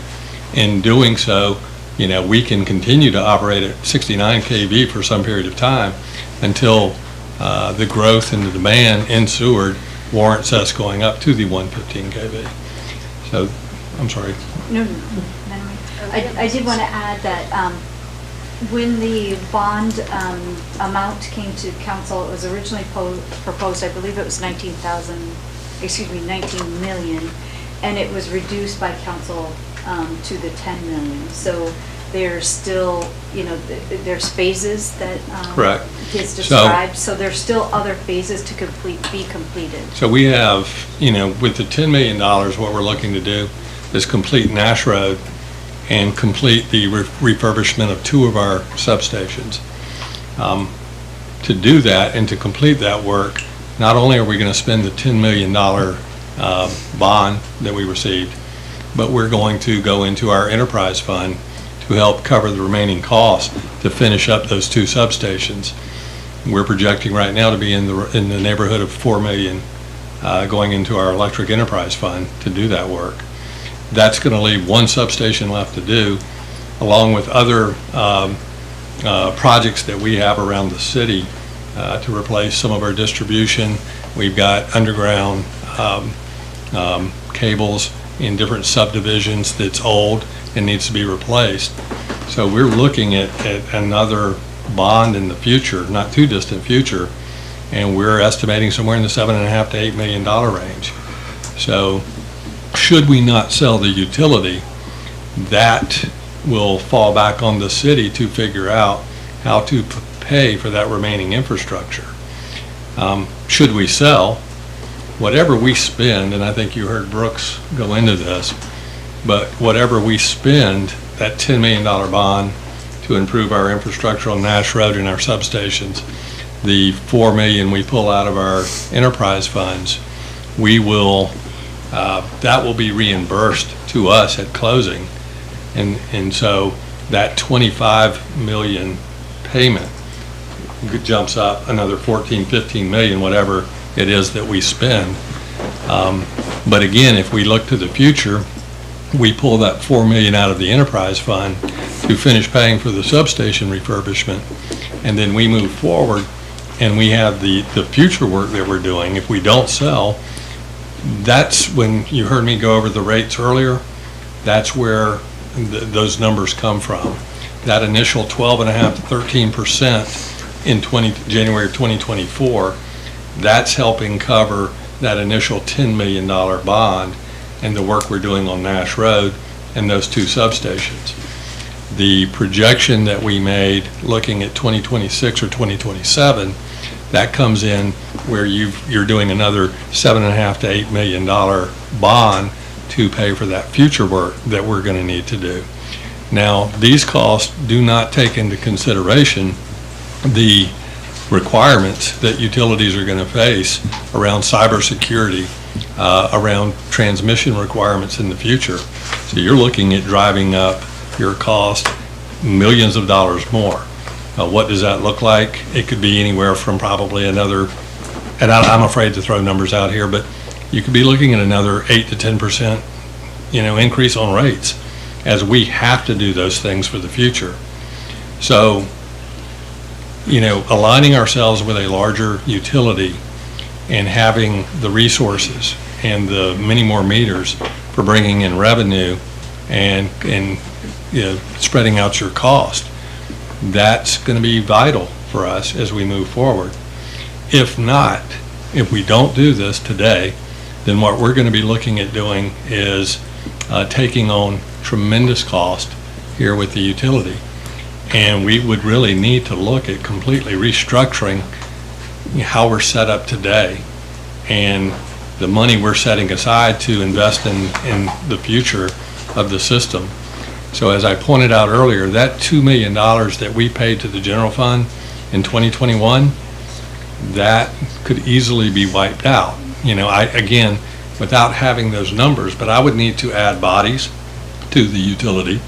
I would need to add expertise in cybersecurity. If you look at what a cybersecurity person is making in the utility industry, that's a whole nother issue we would have to address as well. So there are a number of just staffing issues, investment issues that we would have to make in the utility to handle the challenges that we're going to be facing. So that is what I'm looking at on a day-to-day basis. Those are the things that keep me up. And what I want to do, you know, part of this transaction is not about just today. Part of this is a big chunk of it is about the future. And, you know, how can we best set up Seward to be successful in the electric utility industry as we move forward. This is the opportunity. We need to seriously look at it. You know, I know from my position, I'm encouraging people to go out and vote yes for this sale, because I've been in the industry for 25 years. I've worked for some large companies, and I know we're not structured today to handle what's coming. And for us to do that, we better align ourselves with a larger utility, or we're going to have to change what we're doing almost entirely as we face this future. And we're talking about investing a lot more money in the Seward Electric Utility. Okay, thank you. Well, what we have before us is the amended resolution. Are we getting close to a vote on this? I thought we voted on the amended resolution. We voted on the amendment. We Oh. didn't vote on the resolution. Oh, yeah, okay, I'm ready. So what we have... It's late. I know. I thought I said that really well. You did. too. Thank you. I just heard it wrong. What we have before us is the resolution that we just amended. Are we getting close to a vote on this? Because we're glazing over Ready? here. Okay. Are we? Okay, Madam Clerk, we are ready. And the resolution is, would you just... Well, we know what it is, I guess, yeah. Voting on the approval of resolution 2023-039 as amended. Osenga, Yes. Calhoun, Yes. Wells, Yes. Barnwell, Yes. Finch. Yes. Mayor McClure. Yes. That resolution is approved. Yay. Okay, so, 5-minute break? I need a 5-minute break. Okay. We'll take a 5-minute break, and we only have a few more discussion items to do. One thing, discussion item.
Heather here. Madam Mayor, we are ready. We have more work to do. Slam it. Okay, so where we're at now is other new business. And as soon as Madam Clerk is ready. We're ready. Thank you. We have other new business, and can I read it, or do you read this? It's the non-objection?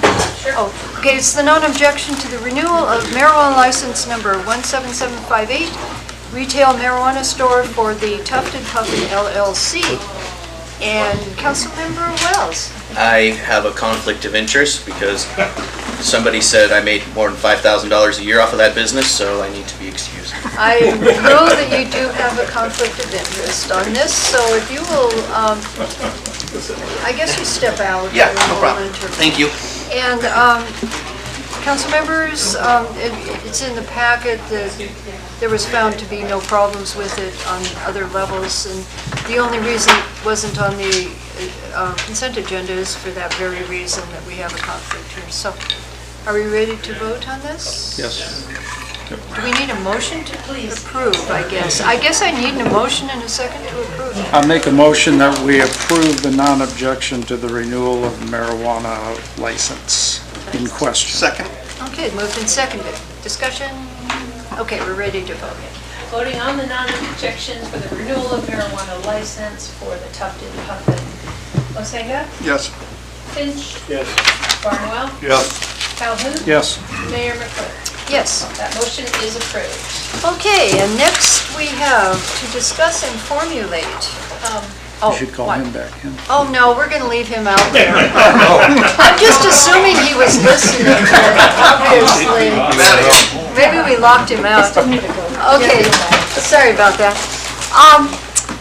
To discuss and formulate responses to the City of El Pairo's email regarding Sister City anniversaries. It's on page 596. We kind of put this off for a bit. But they want to do a bunch of things, and we didn't know what to do about it, and so we have now, it's open for discussion. Do we have any suggestions on how to deal with this? I did hear from the chamber director that she was very interested in this topic and perhaps rounding up people, but I guess what we need to do is make some decisions. And if you would look on page 596, the letter came some time ago. They're having a 55th Sister City anniversary visitation coming to Seward, bringing people here, and they're hoping for us to go there. This has happened before. It's a lot. Madam Clerk, you've been always involved in this. Do you want to talk about it a little bit? It's been some years since the exchange happened. Open Hero raised this because they really actually didn't know if Seward would be interested in celebrating the 120th. They didn't know if this was a landmark year and that the council would be interested in doing this. I think it was probably 5 years ago that the last time the mayor of Open Hero came, because Squires was mayor at the time, and they came for the Silver Salmon Derby and sent the delegation. So they're offering up the idea of having visitors come to Seward, a delegation again, and then potentially having a Seward delegation visit them. Okay. What do you think? Councilmember Wells? Thank you. I just noticed in the letter a number of available international exchange opportunities, but currently looking at the current situation outside of the United States. Is that what it says in there? All right. Oh, well. So that's something that we should be taking into account, right? The global situation is the term in the letter. Okay. So, right. but they're also asking us, there's kind of a yes or no, could you possibly come, you know, and that kind of I see. thing. Maybe we need to, I mean, how timely is this? Today. Sorry. We need to do it today? That's what it Okay. says. I know, well, that's what I thought, so. Personally, I'm not up for traveling to Japan, but I don't know how I we will want to mention start. that Obihiro puts their budget forward in April, and I think That's what that's did. going to have an impact. And, The answer and so that their we budget would provide- be for their coming Right, here. it's for their planning purposes. Right, so I guess the first question is, do we want to host them here right around the Salmon Derby time? And,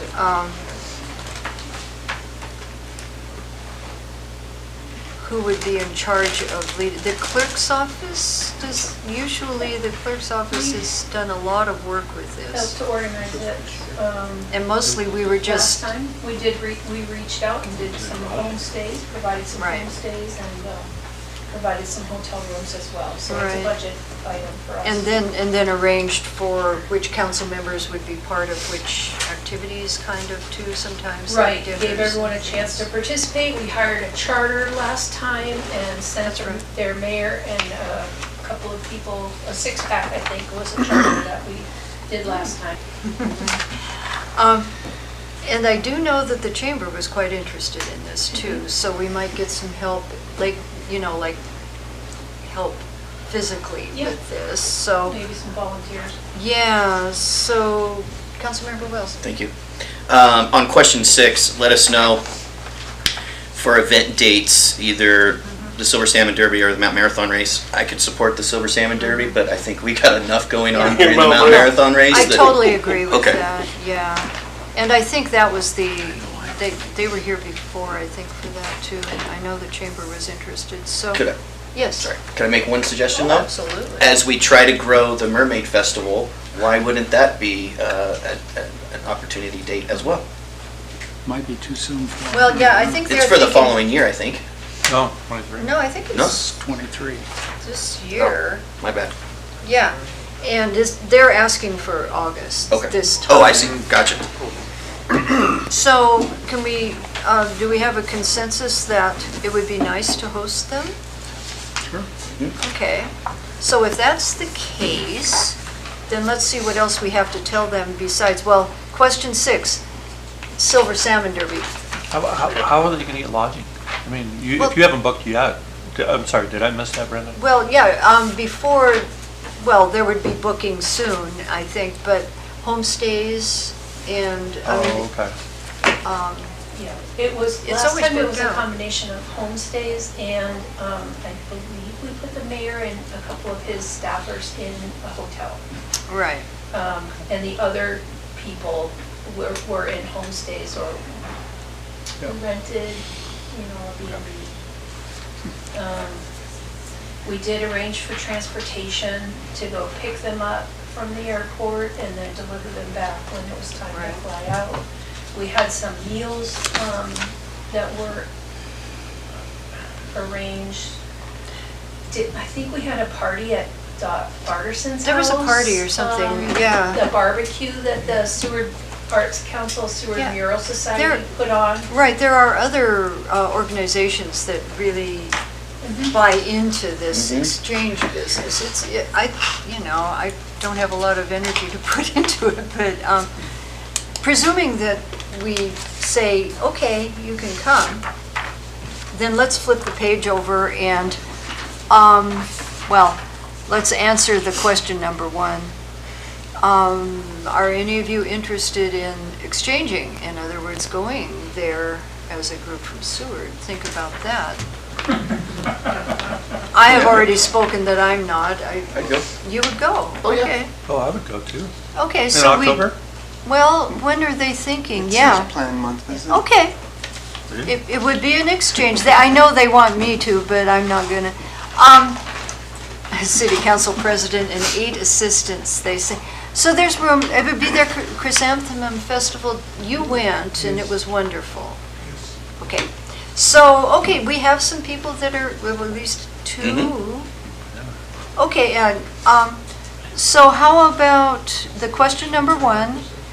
Plan on visiting in October at this point? Sure. Okay. Question 2. Oh, accepting a visit. Well, we already said that. Answer A or B. Of our plans to hold 120th founding anniversary celebration, we don't know we're doing that yet, right? I haven't heard any talk. So let's just say we don't know. I mean, I'm assuming Clerk will get back to them with our answers. May I? Yes. B is not planning. I know, we don't have And A any not. is planning. Well, planning doesn't mean it's going to happen, so Oh, shouldn't we say planning? can we say maybe? That's planning. Okay. We're going to answer A, maybe. Okay, so in the case that Seward is able to receive a delegation from Ohio, we would be planning to visit for 10 days during 8:15 to 8:31. Does Seward have any issues with any of those days? Like, is the Salmon Derby too busy? And I think we've already decided that those would be good days. So we have no issues.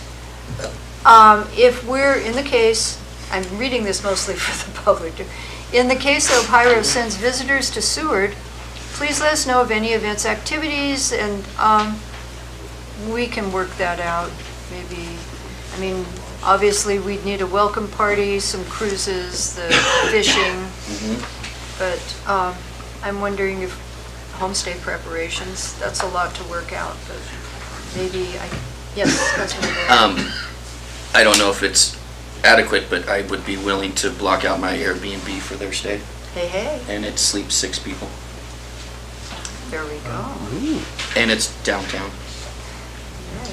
Okay, so maybe, can you talk to the clerk and coordinate that a little bit? Okay, so does that kind of give enough direction at this point? Yes, so it's a yes to welcome them for the Silver Salmon Derby. It's a yes that a delegation from Seward will travel there in October.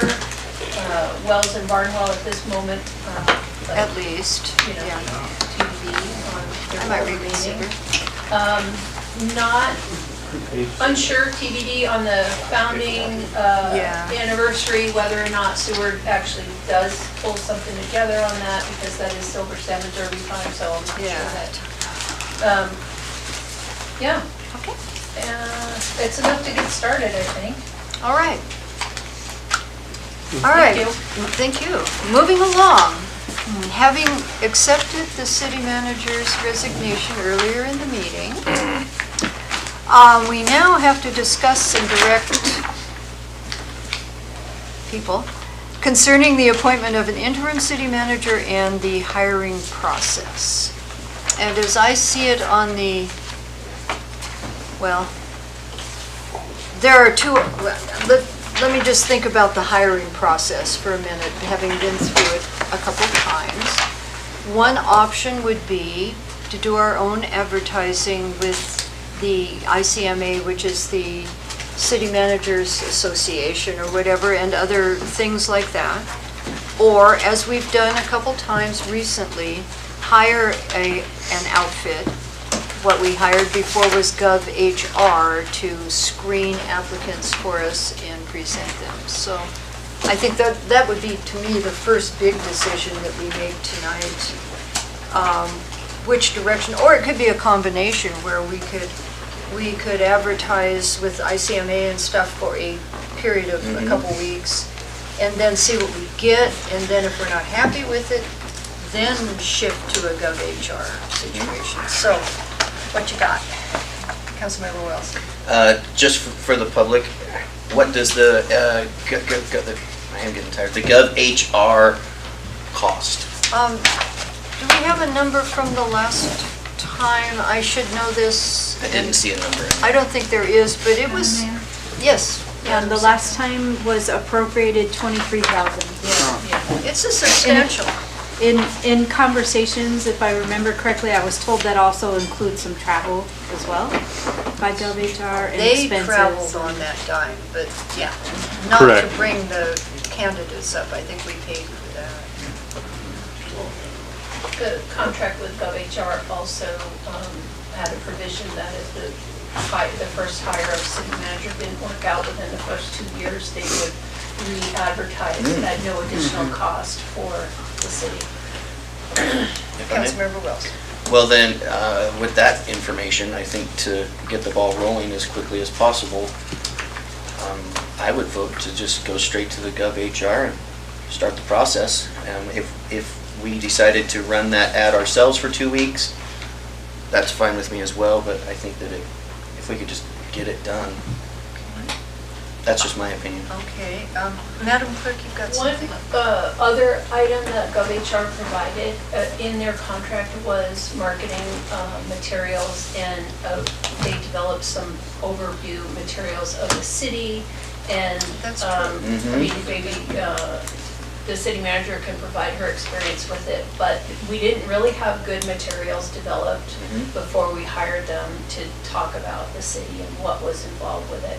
And we have been told by former city managers, and I think our current city manager would agree, that the infrastructure in this city is very complex and not to be underestimated, and the population is not an indicator of the complexity of our infrastructure. So that was something that GovHR definitely was able to help us. So, well, let's hear from others.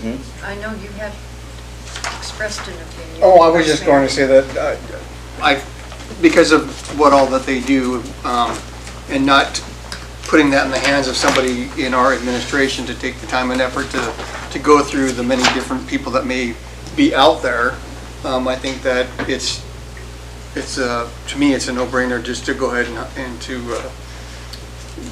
to go through someone like GovHR to weed out the applicants. Does anybody have I can't talk either, an objection to going with GovHR at this point? I just have a question. Oh, sure. Is all, Councilmember Calhoun. where did we get her?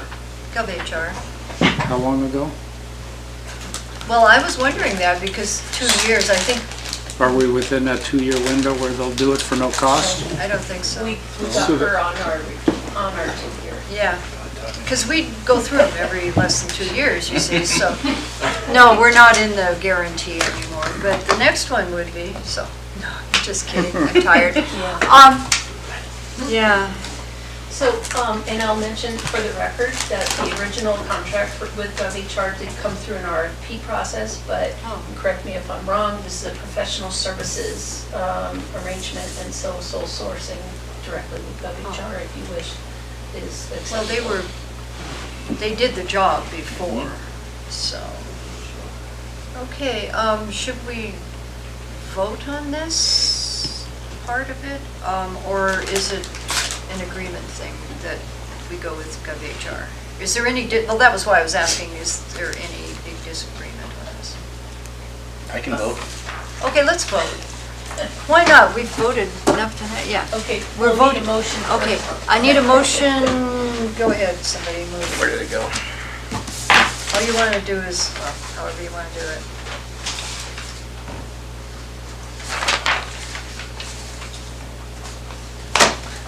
I would like to make a motion to direct the city manager to start the process with GovHR to fill the city manager empty seat. Is there a second? I second. Okay, I might interject that I think we're directing Human Resources or the clerk to do this. May I ask, I don't know. Yeah. Yes. I'd Okay. like to change my motion then, To direct Human Resources? and not the city manager. Okay. Is the second okay with that? The change being, okay.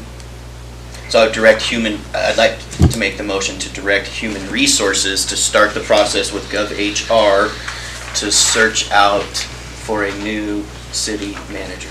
Okay, and it's been seconded. Any discussion? Okay, let's vote on, you look, I guess just curious, so that's Yeah. okay, because it was done with the resolution last time to Well- appropriate the money, isn't okay, so that- maybe we need to do I that, don't but, A resolution will have Yeah. to be forthcoming. but this is just the starting To get it going, point. okay, thank you. Yep. Thank you for asking that, though, I should have said. So are we ready we will vote on this. I think it's worthy of a vote. Okay, voting on the motion to direct HR to start the process with GovHR. Calhoun, Yes. Wells, Yes. Barnwell, Yes. Finch, Yes. Osenga, Yes. Mayor McClure. Yes. That motion is approved. Okay, so then the secondary part of this is, since City Manager Bauer will be leaving after May 10th, at that point, we'll need someone to fill the gap. And depending on how long it takes with finding a new one, I mean, there may be a substantial gap. In the past, we've had acting city managers who are department heads. How do you want to pursue this? And I'm sorry, but Madam council also purposefully hired an interim city manager at one point. We did, With but a contract. right. And, well, I guess so, backing up, do we want to go for that year like we did with Mr. Bridges, or do we want to go for a full-on city manager? And then, in the meantime, find somebody else. I know, there's a lot of questions here at a very late hour. Okay, go Mayor, ahead. sorry, but maybe, would it be reasonable to schedule a work session or something, even executive session, whatever it takes for us to actually have some time Process. to think about it, to how we want to do this, whether we want to just try and appoint an acting out of, city, folks that we already have, or whether we want to, I just don't know that this is the best time to sit here and try and figure it out. We have to start somewhere. We Right. could have, like, a special meeting before the meeting on the 10th or something to do exactly that, if you'd like. But wait, Oh, no, that's Vice okay. Mayor, no. you have- I was just gonna say that if we're gonna contact GovHR and start that process, then why can't we contact them about maybe an interim, if that's the way we're going to go? I mean, if they have information and they have the ability to find somebody for the position, For a couple months? well, they might have, Councilmember Wells. So I would like to, if possible, make a motion to extend until the next council meeting a decision on whether or not to appoint a department head director now, or to appoint a temporary interim. Is there a second? That would give us 2 Right. more weeks to. I'll second it, just so we can talk Yeah. about it. Councilmember Calhoun. Madam Mayor, don't we also have the ability to go to AML? Don't they have a pool of, That was my suggestion at the beginning. because they have a pool of, city manager types that can come in and fill in for a little while. And maybe that would be a good place for us to hit and see what's out, Madam City Manager. If you would like, HR can, or I can, however you'd like to go, can reach out to AML. There is a list on their website, and then reach out to those listed, or at least make sure they're in the state. It could be an outdated list, if they're available, and just so you have that information for this next meeting. Okay. That'd be great. And then, so the motion is to decide this at the next meeting, then having that information a chance. Would that be, well, at this point, that's the motion. I believe that's the motion I made, yes. As a special meeting prior to? Well, this the wasn't a regular special meeting? meeting, he was saying. Were you saying at a special meeting or at the next meeting? It can just be at the next meeting. I think we have, if I may freely. Yeah. I think that we have 2 weeks for administration to answer the questions that all of us have now and could have between now and then. We would have our answers so that at the very next meeting, we could pick this up where we left it under unfinished business, and we should all be prepared to make a vote instead of a special meeting. Okay. So, ready to vote on that motion? Voting on the motion to postpone the item to make a decision on hiring an interim city manager. Can I ask a clarifying question? Do you wish for the HR to reach out to AML now for any Yes. potential? So maybe that could be part of the And motion, bring that giving back. direction to HR to bring back information. Could you add that to your motion? Yes, I would like to add to my motion to request HR to begin the process, And just to bring contact back any AML and bring back information. Potential candidates. Okay. Yes. Contact whomever. Voting on that motion, Barnwell, Yes. Finch, Yes. Osenga, Yes. Wells, Yes. Calhoun, Yes. and Mayor McClure. Yes. That motion is approved. Okay, so is that enough to get the ball rolling on? Okay. The last item is to discuss and determine the city clerk hiring process. And I have a suggestion for this, that we direct HR to advertise in-house for the required 5 days, like usually happens with city appointments, city jobs. I'll make that as a motion. I'll move that we direct HR to begin tomorrow advertising for the required 5 days for in-house applicants. I'll second. And then my thought is, we might, if you will accept this, that would end up being 5 working days would be 5 p.m. on April 4th. I'd like to propose a noon special meeting, a short one, on Thursday, April 6th, to scan the applicants and make perhaps a decision. Or at least a discussion of what the options are, because if we don't get applicants, then we have to go on and, but that would give us that moment. So that would be my... So what's the motion? Okay, I'm not even sure. It's a big motion. I'm moving, the whole thing. Did you get it? I'll say it again, but you're going to have to read it. It looks like two different motions Okay, to me. well, okay, so the first motion then would be to direct HR to begin tomorrow advertising in-house for a new city clerk for the required 5 business days. Second. With a deadline of April 4th at 5 p.m. Right, well, that would be, Yep. I second. and it's second. Okay, can we vote on that? Voting on that motion, Barnwell, Yes. Calhoun, Yes. Osenga, Yes. Finch, Yes. Wells, Yes. Mayor McClure. Yes. That motion is approved. Okay, then my second motion would be to schedule a special meeting on Thursday, April 6th at noon to receive the results of the in-house pool of clerk applicants I second. and make decisions or something. Okay. Is Thursday, April 6th at noon a I possibility? won't be there. You said you would. No, I didn't say I would. Oh, you said you'd be in town. I'm in town, but I have a previous thing that I cannot miss. Can we have a quorum that day? I can hear. There's 4 of us? Yeah. Okay, so we'll have a quorum and Liz will hopefully be back.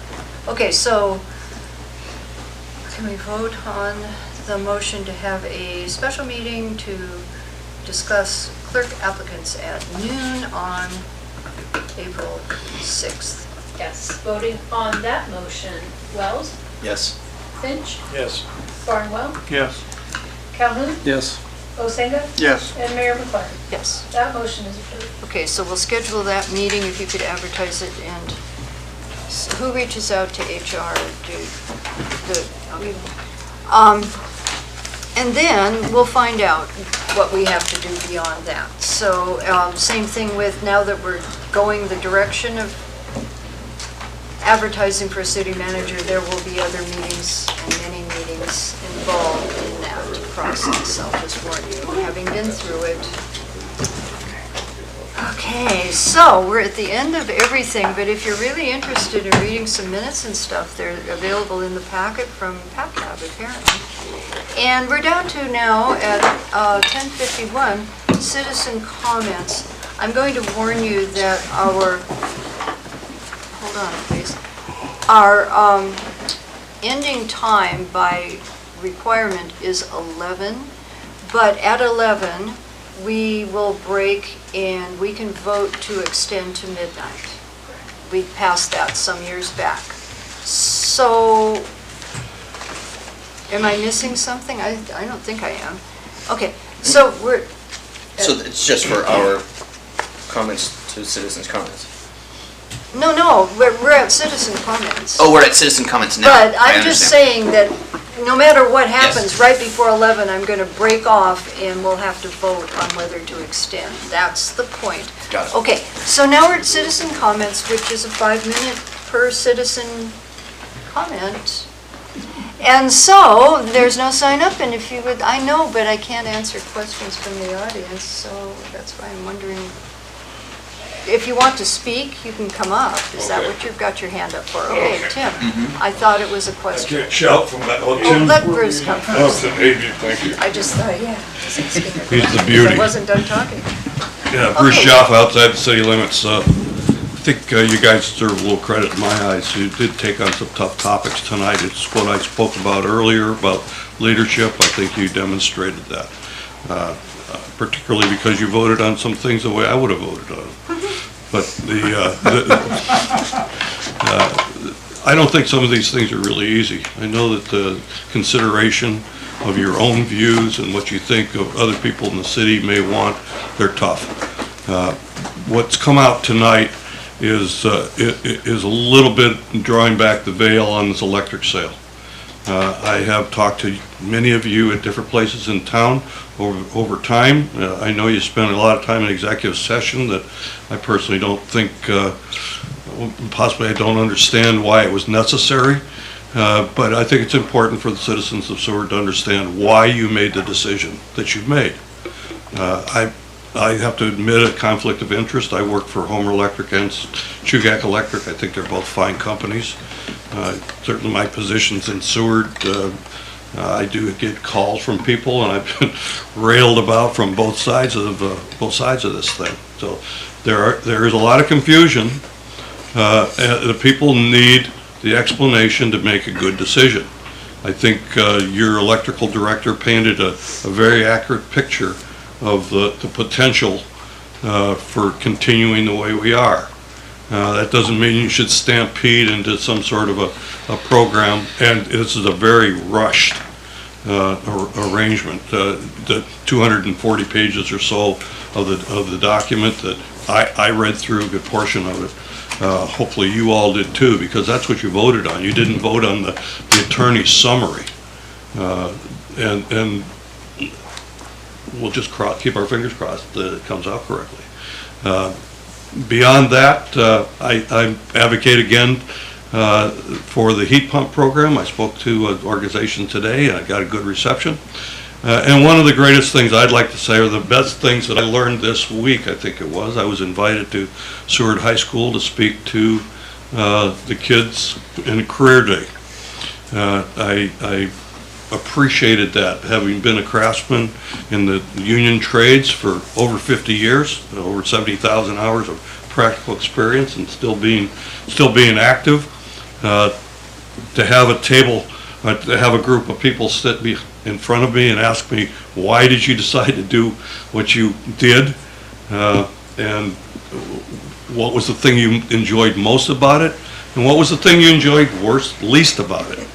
Those are questions I think I'll ask every day about everything I do, and I think we could all probably gain from that. And seeing the people here tonight, the young people tonight, the young people at school, I'm tremendously encouraged by what our opportunity is, but it's going to take us older folks to help plow the road and make it a place where people can grow. Madam Clerk, would it be appropriate just to do the vote now, so we don't have to? Certainly. You can go ahead and sit, Tim, but we're going to just take the vote. Do we need a motion? Yes. Obviously. I'll Yes. move to extend our meeting till midnight. I'll second. Okay, Madam Clerk, can we vote? Voting on the motion to extend the meeting to midnight. Finch? No. Barnwell? Yes. Calhoun, Yes. Bosenga, Yes. Wells, Yes. Mayor McClure. Yes. That motion is approved. Okay. Inside city limits. There you go. You know, I think we need to get over some of the minutia and concentrate on the important stuff. You know, I see everybody rehashing all this stuff, and we got some things coming down on us, man. If this war in Europe goes one more year, folks, and it looks like it will, you're gonna see Japanese military ships, South Korean military ships, American military ships in Resurrection Bay anchored up there. There's not going to be room for the cruise ships. We're the only game in town, kids. We're the best port in Alaska. Valdez is a distant second because it's stuck between all those rock piles and islands. There's nothing else like Resurrection Bay. And if it comes down to it, we're going to be the focal point of a world crisis. And I would like to see personally, and I know this is unpopular, but I would like to see a limit on cruise ships considered, like 60 of them. First off, we do have to protect Resurrection Bay. We want some salmon to be here when everybody leaves and we have some peace and quiet again. So I think you guys should start looking at it now. All the other cities have done it, or at least considered it. Southeast, some of the, I think Sitka has passed a cruise ship limit, and some of the others. I mean, it gets to a point, and I mean, I didn't understand. We got this new railroad dock coming in.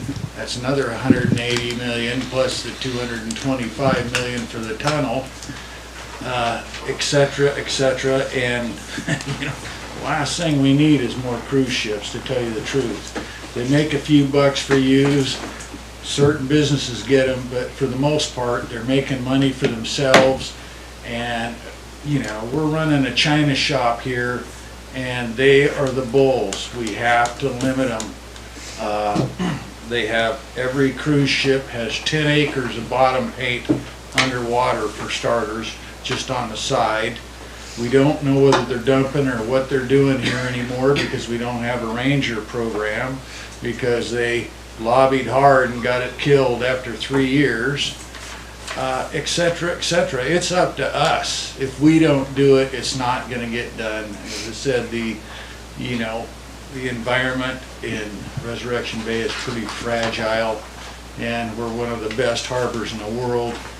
We better make sure we have our ducks in a row to protect it, and I just don't know if anybody's got their eye on the ball. You know, I'm really worried about it. And that was a weird deal in that deal with Homer Electric to give them 8% of the cruise rental. What does that have to do with real estate things, man? I don't know what's going on here.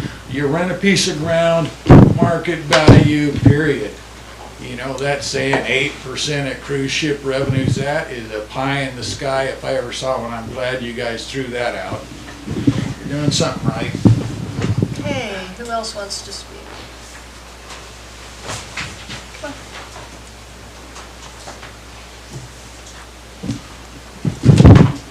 Hi, my name's Megs Testermud. I live in the Seward city limits.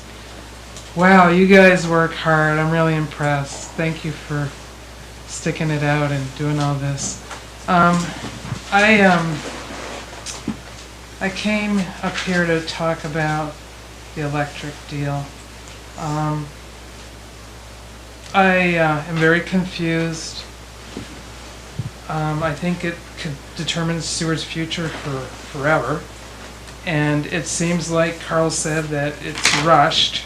And I, as a citizen, don't understand the comparative shopping here between Homer Electric and Chugach. I mean, I listened to the data tonight, but as a citizen, I want a comparison shopping, you know, and I want to know, like, 10 years from now, I mean, for the future of Seward, like, where are the resources that are going to generate the electricity for Chugach, and where are they for Homer Electric, and what does it look like beyond this 3-year rate freeze? Because we have to look for the future of the city and not just in the near future. And so, yeah, so I'm really concerned about that. I felt like there should be a task force and there should be a booklet put out and all of us should be able to read it before we vote on this to say, what's the best deal, you know, to stay where we are or to go with them or to go with them. But to me, it's like it's already gone down this trail now that the only choice is Homer Electric or nothing. And it was really confusing to me also because, you know, we heard our electric department talk about, oh, the rates are going to go up this much because we get this much of backlog maintenance and they're going to go up more. But no matter where we go, we carry that load with us. And we just jumping to another utility doesn't make our back maintenance go away. It just carries the cost with us to whatever utility we go with. And do they have back maintenance too? And so to me, it's not like a solution that just because we're got this old stuff to deal with that we go somewhere else. It doesn't make it go away. So anyway, I just wanted to tell you my perception after listening to all of this. And you know, I think that 10 years ago, I got a degree in renewable energy engineering. Before I started in Seward with some little things, but worked on the Alpha Helix for a while as a marine tech. I was a teacher. I lived in Nome for a while, and I've been a homeowner here since '94. But I got a degree in renewable energy like 10 years ago, and had to take a ton of power classes and everything else, and do these kind of comparisons and cost analysis. And that's what I want to see. I really want to see like where's the, you know, natural gas that's fueling Homer Electric? Where's the natural gas that's helping Chugach? And what does the future look like for them to keep the costs down? And you know, and how much backlogged maintenance do they each have? Because we're adding hours to it, and I mean probably every place has backlog maintenance, you know. But so yeah, I can't vote yes on May 2nd with a little bit of information I have, that's for sure. Okay. Thank you very much. Okay, who else would like to speak? Anyone else?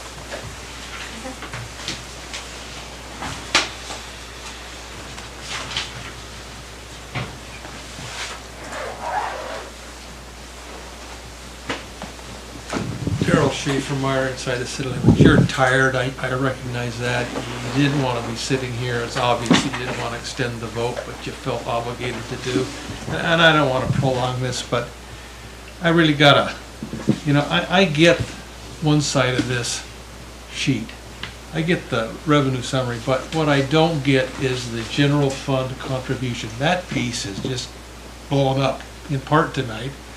In the sense that you remove the yard lease deal from the purchase agreement, and that was a component of this. But really, I'm asking you, I'm pleading with you, as the managers of our corporation, as a shareholder, you have a duty to look at what the impact's going to be on the people who live inside the city limits and have to pay the taxes to support this place.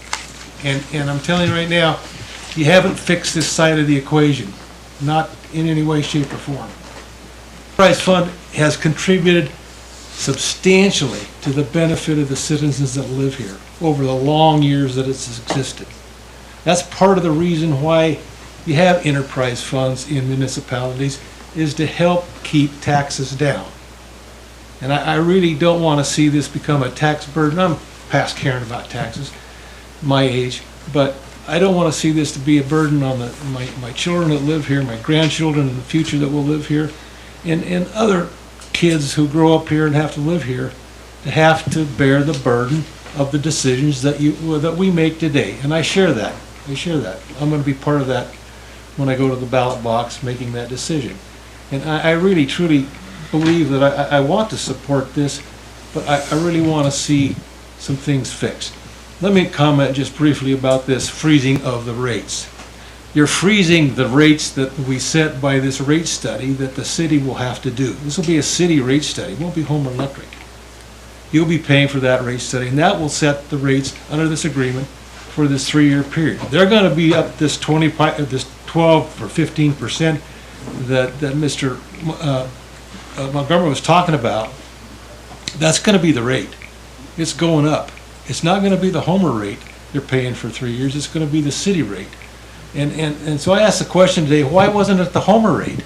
Well, partly it's the Homer rate substantially higher than yours right now. You would take an immediate rate hike, but you're gonna take a rate hike anyway. And so I asked the general manager tonight, out in the hallway, I said, is it gonna be less or more? You know, what's the benefit here? I mean, I'd hate to be having us freeze rates here higher than the Homer Electric rates. Those are things that I don't know that the voting public are understanding. That's, you know, they're thinking they're gonna get some kind of, I mean, I would agree with the rate if we froze the city rates at the 3 years now, because we know they're gonna go up with a rate study. I mean, I'd like that deal. Let's keep them, let's let Homer Electric keep the rates for our customers for that that would be part of the financial deal that they should have offered. But they're not offering that. They're saying, we will keep whatever rates you set in your next rate study, not what they are now. Anyway, I can go on, and I appreciate all you do. One thing I would like to ask that you do, you're building a new public works facility. You need to be looking at geothermal as part of the equation. I know you got plans to put solar panels on that building, but you're sitting out on an aquifer that's running under this city like you can't believe. You could have, with a few wells, put in geothermal with natural refrigerant heat pumps now that will heat you up to 180, 90 degrees, and you wouldn't be buying all that fuel oil. You need to be doing some of those kind of things with these new projects, and I implore you to do so. You have part of your goals of going green. Well, let's go green. Start walking the talk, because we have the resources here to do that. And I would just ask you that you ask your engineers to include that in their plan, to look at that. And you should do that for all of those. You sit here with three schools in a closed campus. Over the years, they threatened to close the pool because it costs too much here, because it's heated by oil. You could be heating all of those buildings, including that pool, with geothermal, with a small district. You need to be talking to the borough about that. You need to be making that something that you talk about amongst yourselves. I mean, enough said. You're tired of hearing me. I appreciate you guys. I really do. Thank you. Okay, who else wants to talk? Anyone else?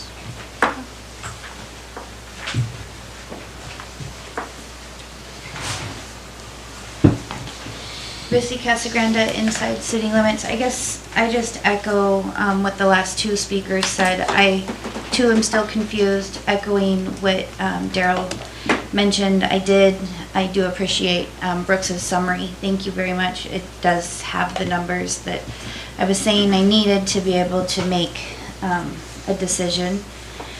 To the right of the summary, the general fund contribution is very confusing. And so some sort of clarification on that, even with removing the yard lease, would be very helpful. I wonder if with the annex lease, I believe the food bank leases, if that's going to be included, and if the annex building is including utilities, because usually as a landlord, if you share a space with another company, as a landlord, you pay the utilities. So I hope that you guys will all look into, see if, because I'm sure the utilities for a 3,000 square foot building could be pretty expensive.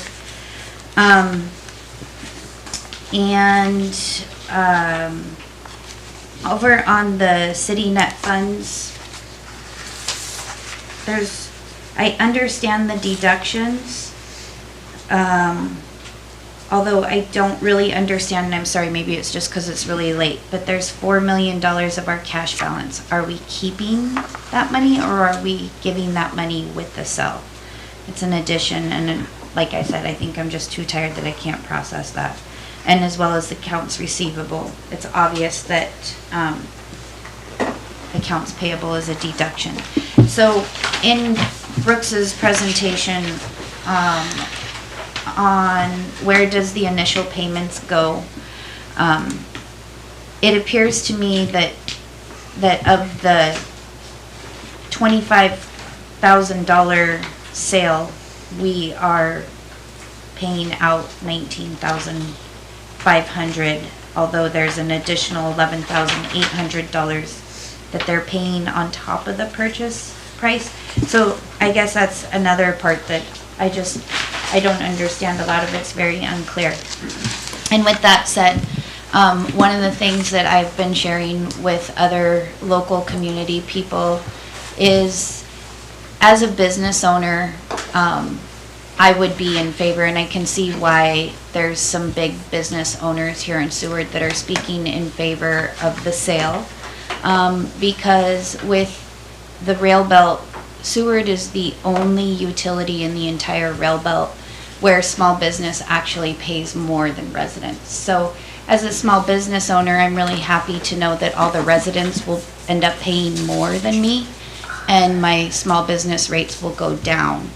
If that's right, I don't think that that's really right, but that's a huge benefit for me.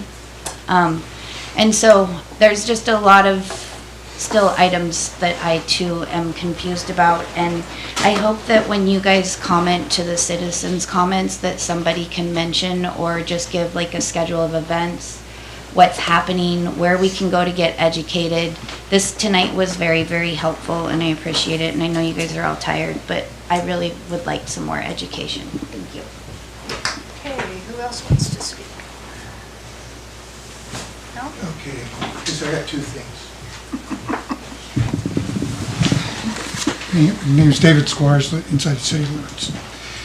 First off, I owe you an apology, because it was under my administration that we had the ability to extend the city meetings. So I know what you're going through, been there. Congratulations on your elections. Number two, concerning the exchange program, it was a wonderful time over there, and we had a wonderful time with the people that came here. The mayor stayed at New Seward, and we picked him up. The others all stayed at houses or B&Bs. We had a great time. They enjoyed the Silver Salmon Derby. They really enjoyed being able to clean the fish and keep the salmon eggs. So we had dinner on that. I don't recommend that. Not a big fan. But when you go over to Japan, they'll treat you nice. During that same time, they have a big race. They'll try to get you to run. I didn't want to do that. A couple of our city council members did do that. One of them just made it. The other one came in about 29 out of 3,000 people or something like that. They have a big race. And we went all over the place, seen how they make cheese, sausage, and everything, so got to do a lot of things. I highly recommend that if the mayor's not going to go, that the vice mayor should consider it. Just trying to make sure that we have a good showing. Also, we allowed citizens to put in for this too. You might want to consider that later on, to be part of it. They pay part of their trip, so, thank you. Good night. Okay, anyone else? We've got time. No? Okay, I'll bring it back to council and administration responses to citizen comments. Council comments, and anyway, administration, what you got? Thank you, Madam Mayor. I do want to state first, thank you for tonight and this topic of the HEA purchase. There was a comment earlier by one of the two gentlemen in the front row whether the city manager had read the entire agreement. I have. I just want to respond to that. And second, as part of the process, we on admin side didn't want to get ahead of the council as far as as information, releasing information. We needed the council to make a decision, and now we move into the next phase of putting out additional public information. We've heard the comments tonight and plan to address them. As you know, the council appropriated funds to, as the state statute language states, influence the outcome of an election, and that allows us then to release even more information. So that is the next phase, and what we'll be working on is putting out additional information. I just wanted to say, one of my previous municipalities, they also had the requirement to make a motion to extend past midnight, and it failed a few times, so it can happen. I wanted to say I would agree with Mr. McDonald on something, and that's the best port in Alaska is Seward's Port, and I would agree with that. And that's all.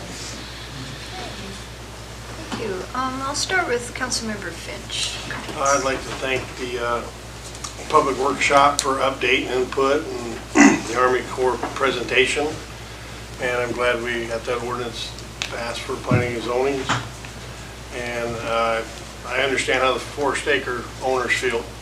We need to come up with something to work with that. And I thank everybody for their input tonight. Okay, thank you. Councilmember Barnwell. Yeah, it was a really fascinating tunnel presentation. I really appreciated getting some information looking at that. I also think the Homer Electric presentation was great. Good to get that out there. I would like to remind people that Homer Electric has had a lot of open sessions for people, and I've been to them and I've asked a lot of hard questions. Don't hesitate. They've done a lot of meetings, so check it out and ask those questions. They're great. They're great questions. We really appreciate the public being involved in this. So thank you. And I wanted to say it's been a pleasure to work with the city manager and the clerk, and I'm sad to see them resign. And I hope them well in their future endeavors. Okay, thank you. Councilmember Calhoun. Yes, Madam Mayor, thanks. All the presentations were great tonight. I won't get into thanking everybody, just do it in one big bunch like that. I appreciate all that information. It's great to see the animal shelter rolling. I've seen the puppies out in the yards there as we cruise by it, and ours want to go in and play. As far as, the big elephant in the room tonight being the asset purchase agreement, it was never going to make everybody happy. I still believe firmly that the right decision is to combine the utilities. I've felt that for 23 years. I still believe that. And the numbers, I think, will bear that out in the long run. It's not a 2-year deal, a 3-year deal, a 4-year deal. It's going to be a 50, 60, 70, 80-year deal, whatever that is. If anybody would like to talk about those numbers at some point and educate me, or I can maybe help educate them a little bit, I'm always willing to do that. So give me a call, and we can always talk about that. HEA is going to be doing some big town hall meetings, at least 1 or 2, where with their small meetings they've been doing, they are always open to answer all of your questions, no matter how hard you think they are, no matter how much you think it's going to upset them. They will answer anything that you want to ask them. And, the more information is going to indicate the decision that the council made on which utility to move forward with. And we may not see that in the next, the difference in the next couple, 3 years, but I think we're going to see that difference down the road in years to come based on things that need to be done and things that have already been done by some of those utilities. So I just want to thank everybody for doing all the hard work, the heavy lifting everybody's done, and we have a lot of work to do in the next 5 weeks. Okay, Councilmember Wells. Thank you. So I want to say how excited I am about the animal shelter, and I am proud to pick, click, give my PFD to SOS, and I've been doing that now since I qualified for the PFD. And speaking of that, we are up on the last days to file for your PFD if you haven't done it so far. I believe it's tomorrow. Yeah, it's right around the corner, so if you haven't done it, you need to get it done. I'm excited to hear about the high school track, and I wanted to let the citizens know that I have been compiling documentation on hydro project and on the Low Point Sewer Lagoon out there. And I haven't reached out to citizens. I've been reaching out to administration to educate myself in that. And once I have a good understanding of what's going on and a good pile of documentation, then I will open up for, or not open up, but start reaching out for people and taking emails regarding the situation. And something as big as this stuff, I prefer to not have phone calls because I like to be able to have a full record I can refer back to, so my email address is always open for things like that. And I did read the offer. I fell asleep twice. Thank you. Vice Mayor Lisenko. Gosh, where to start?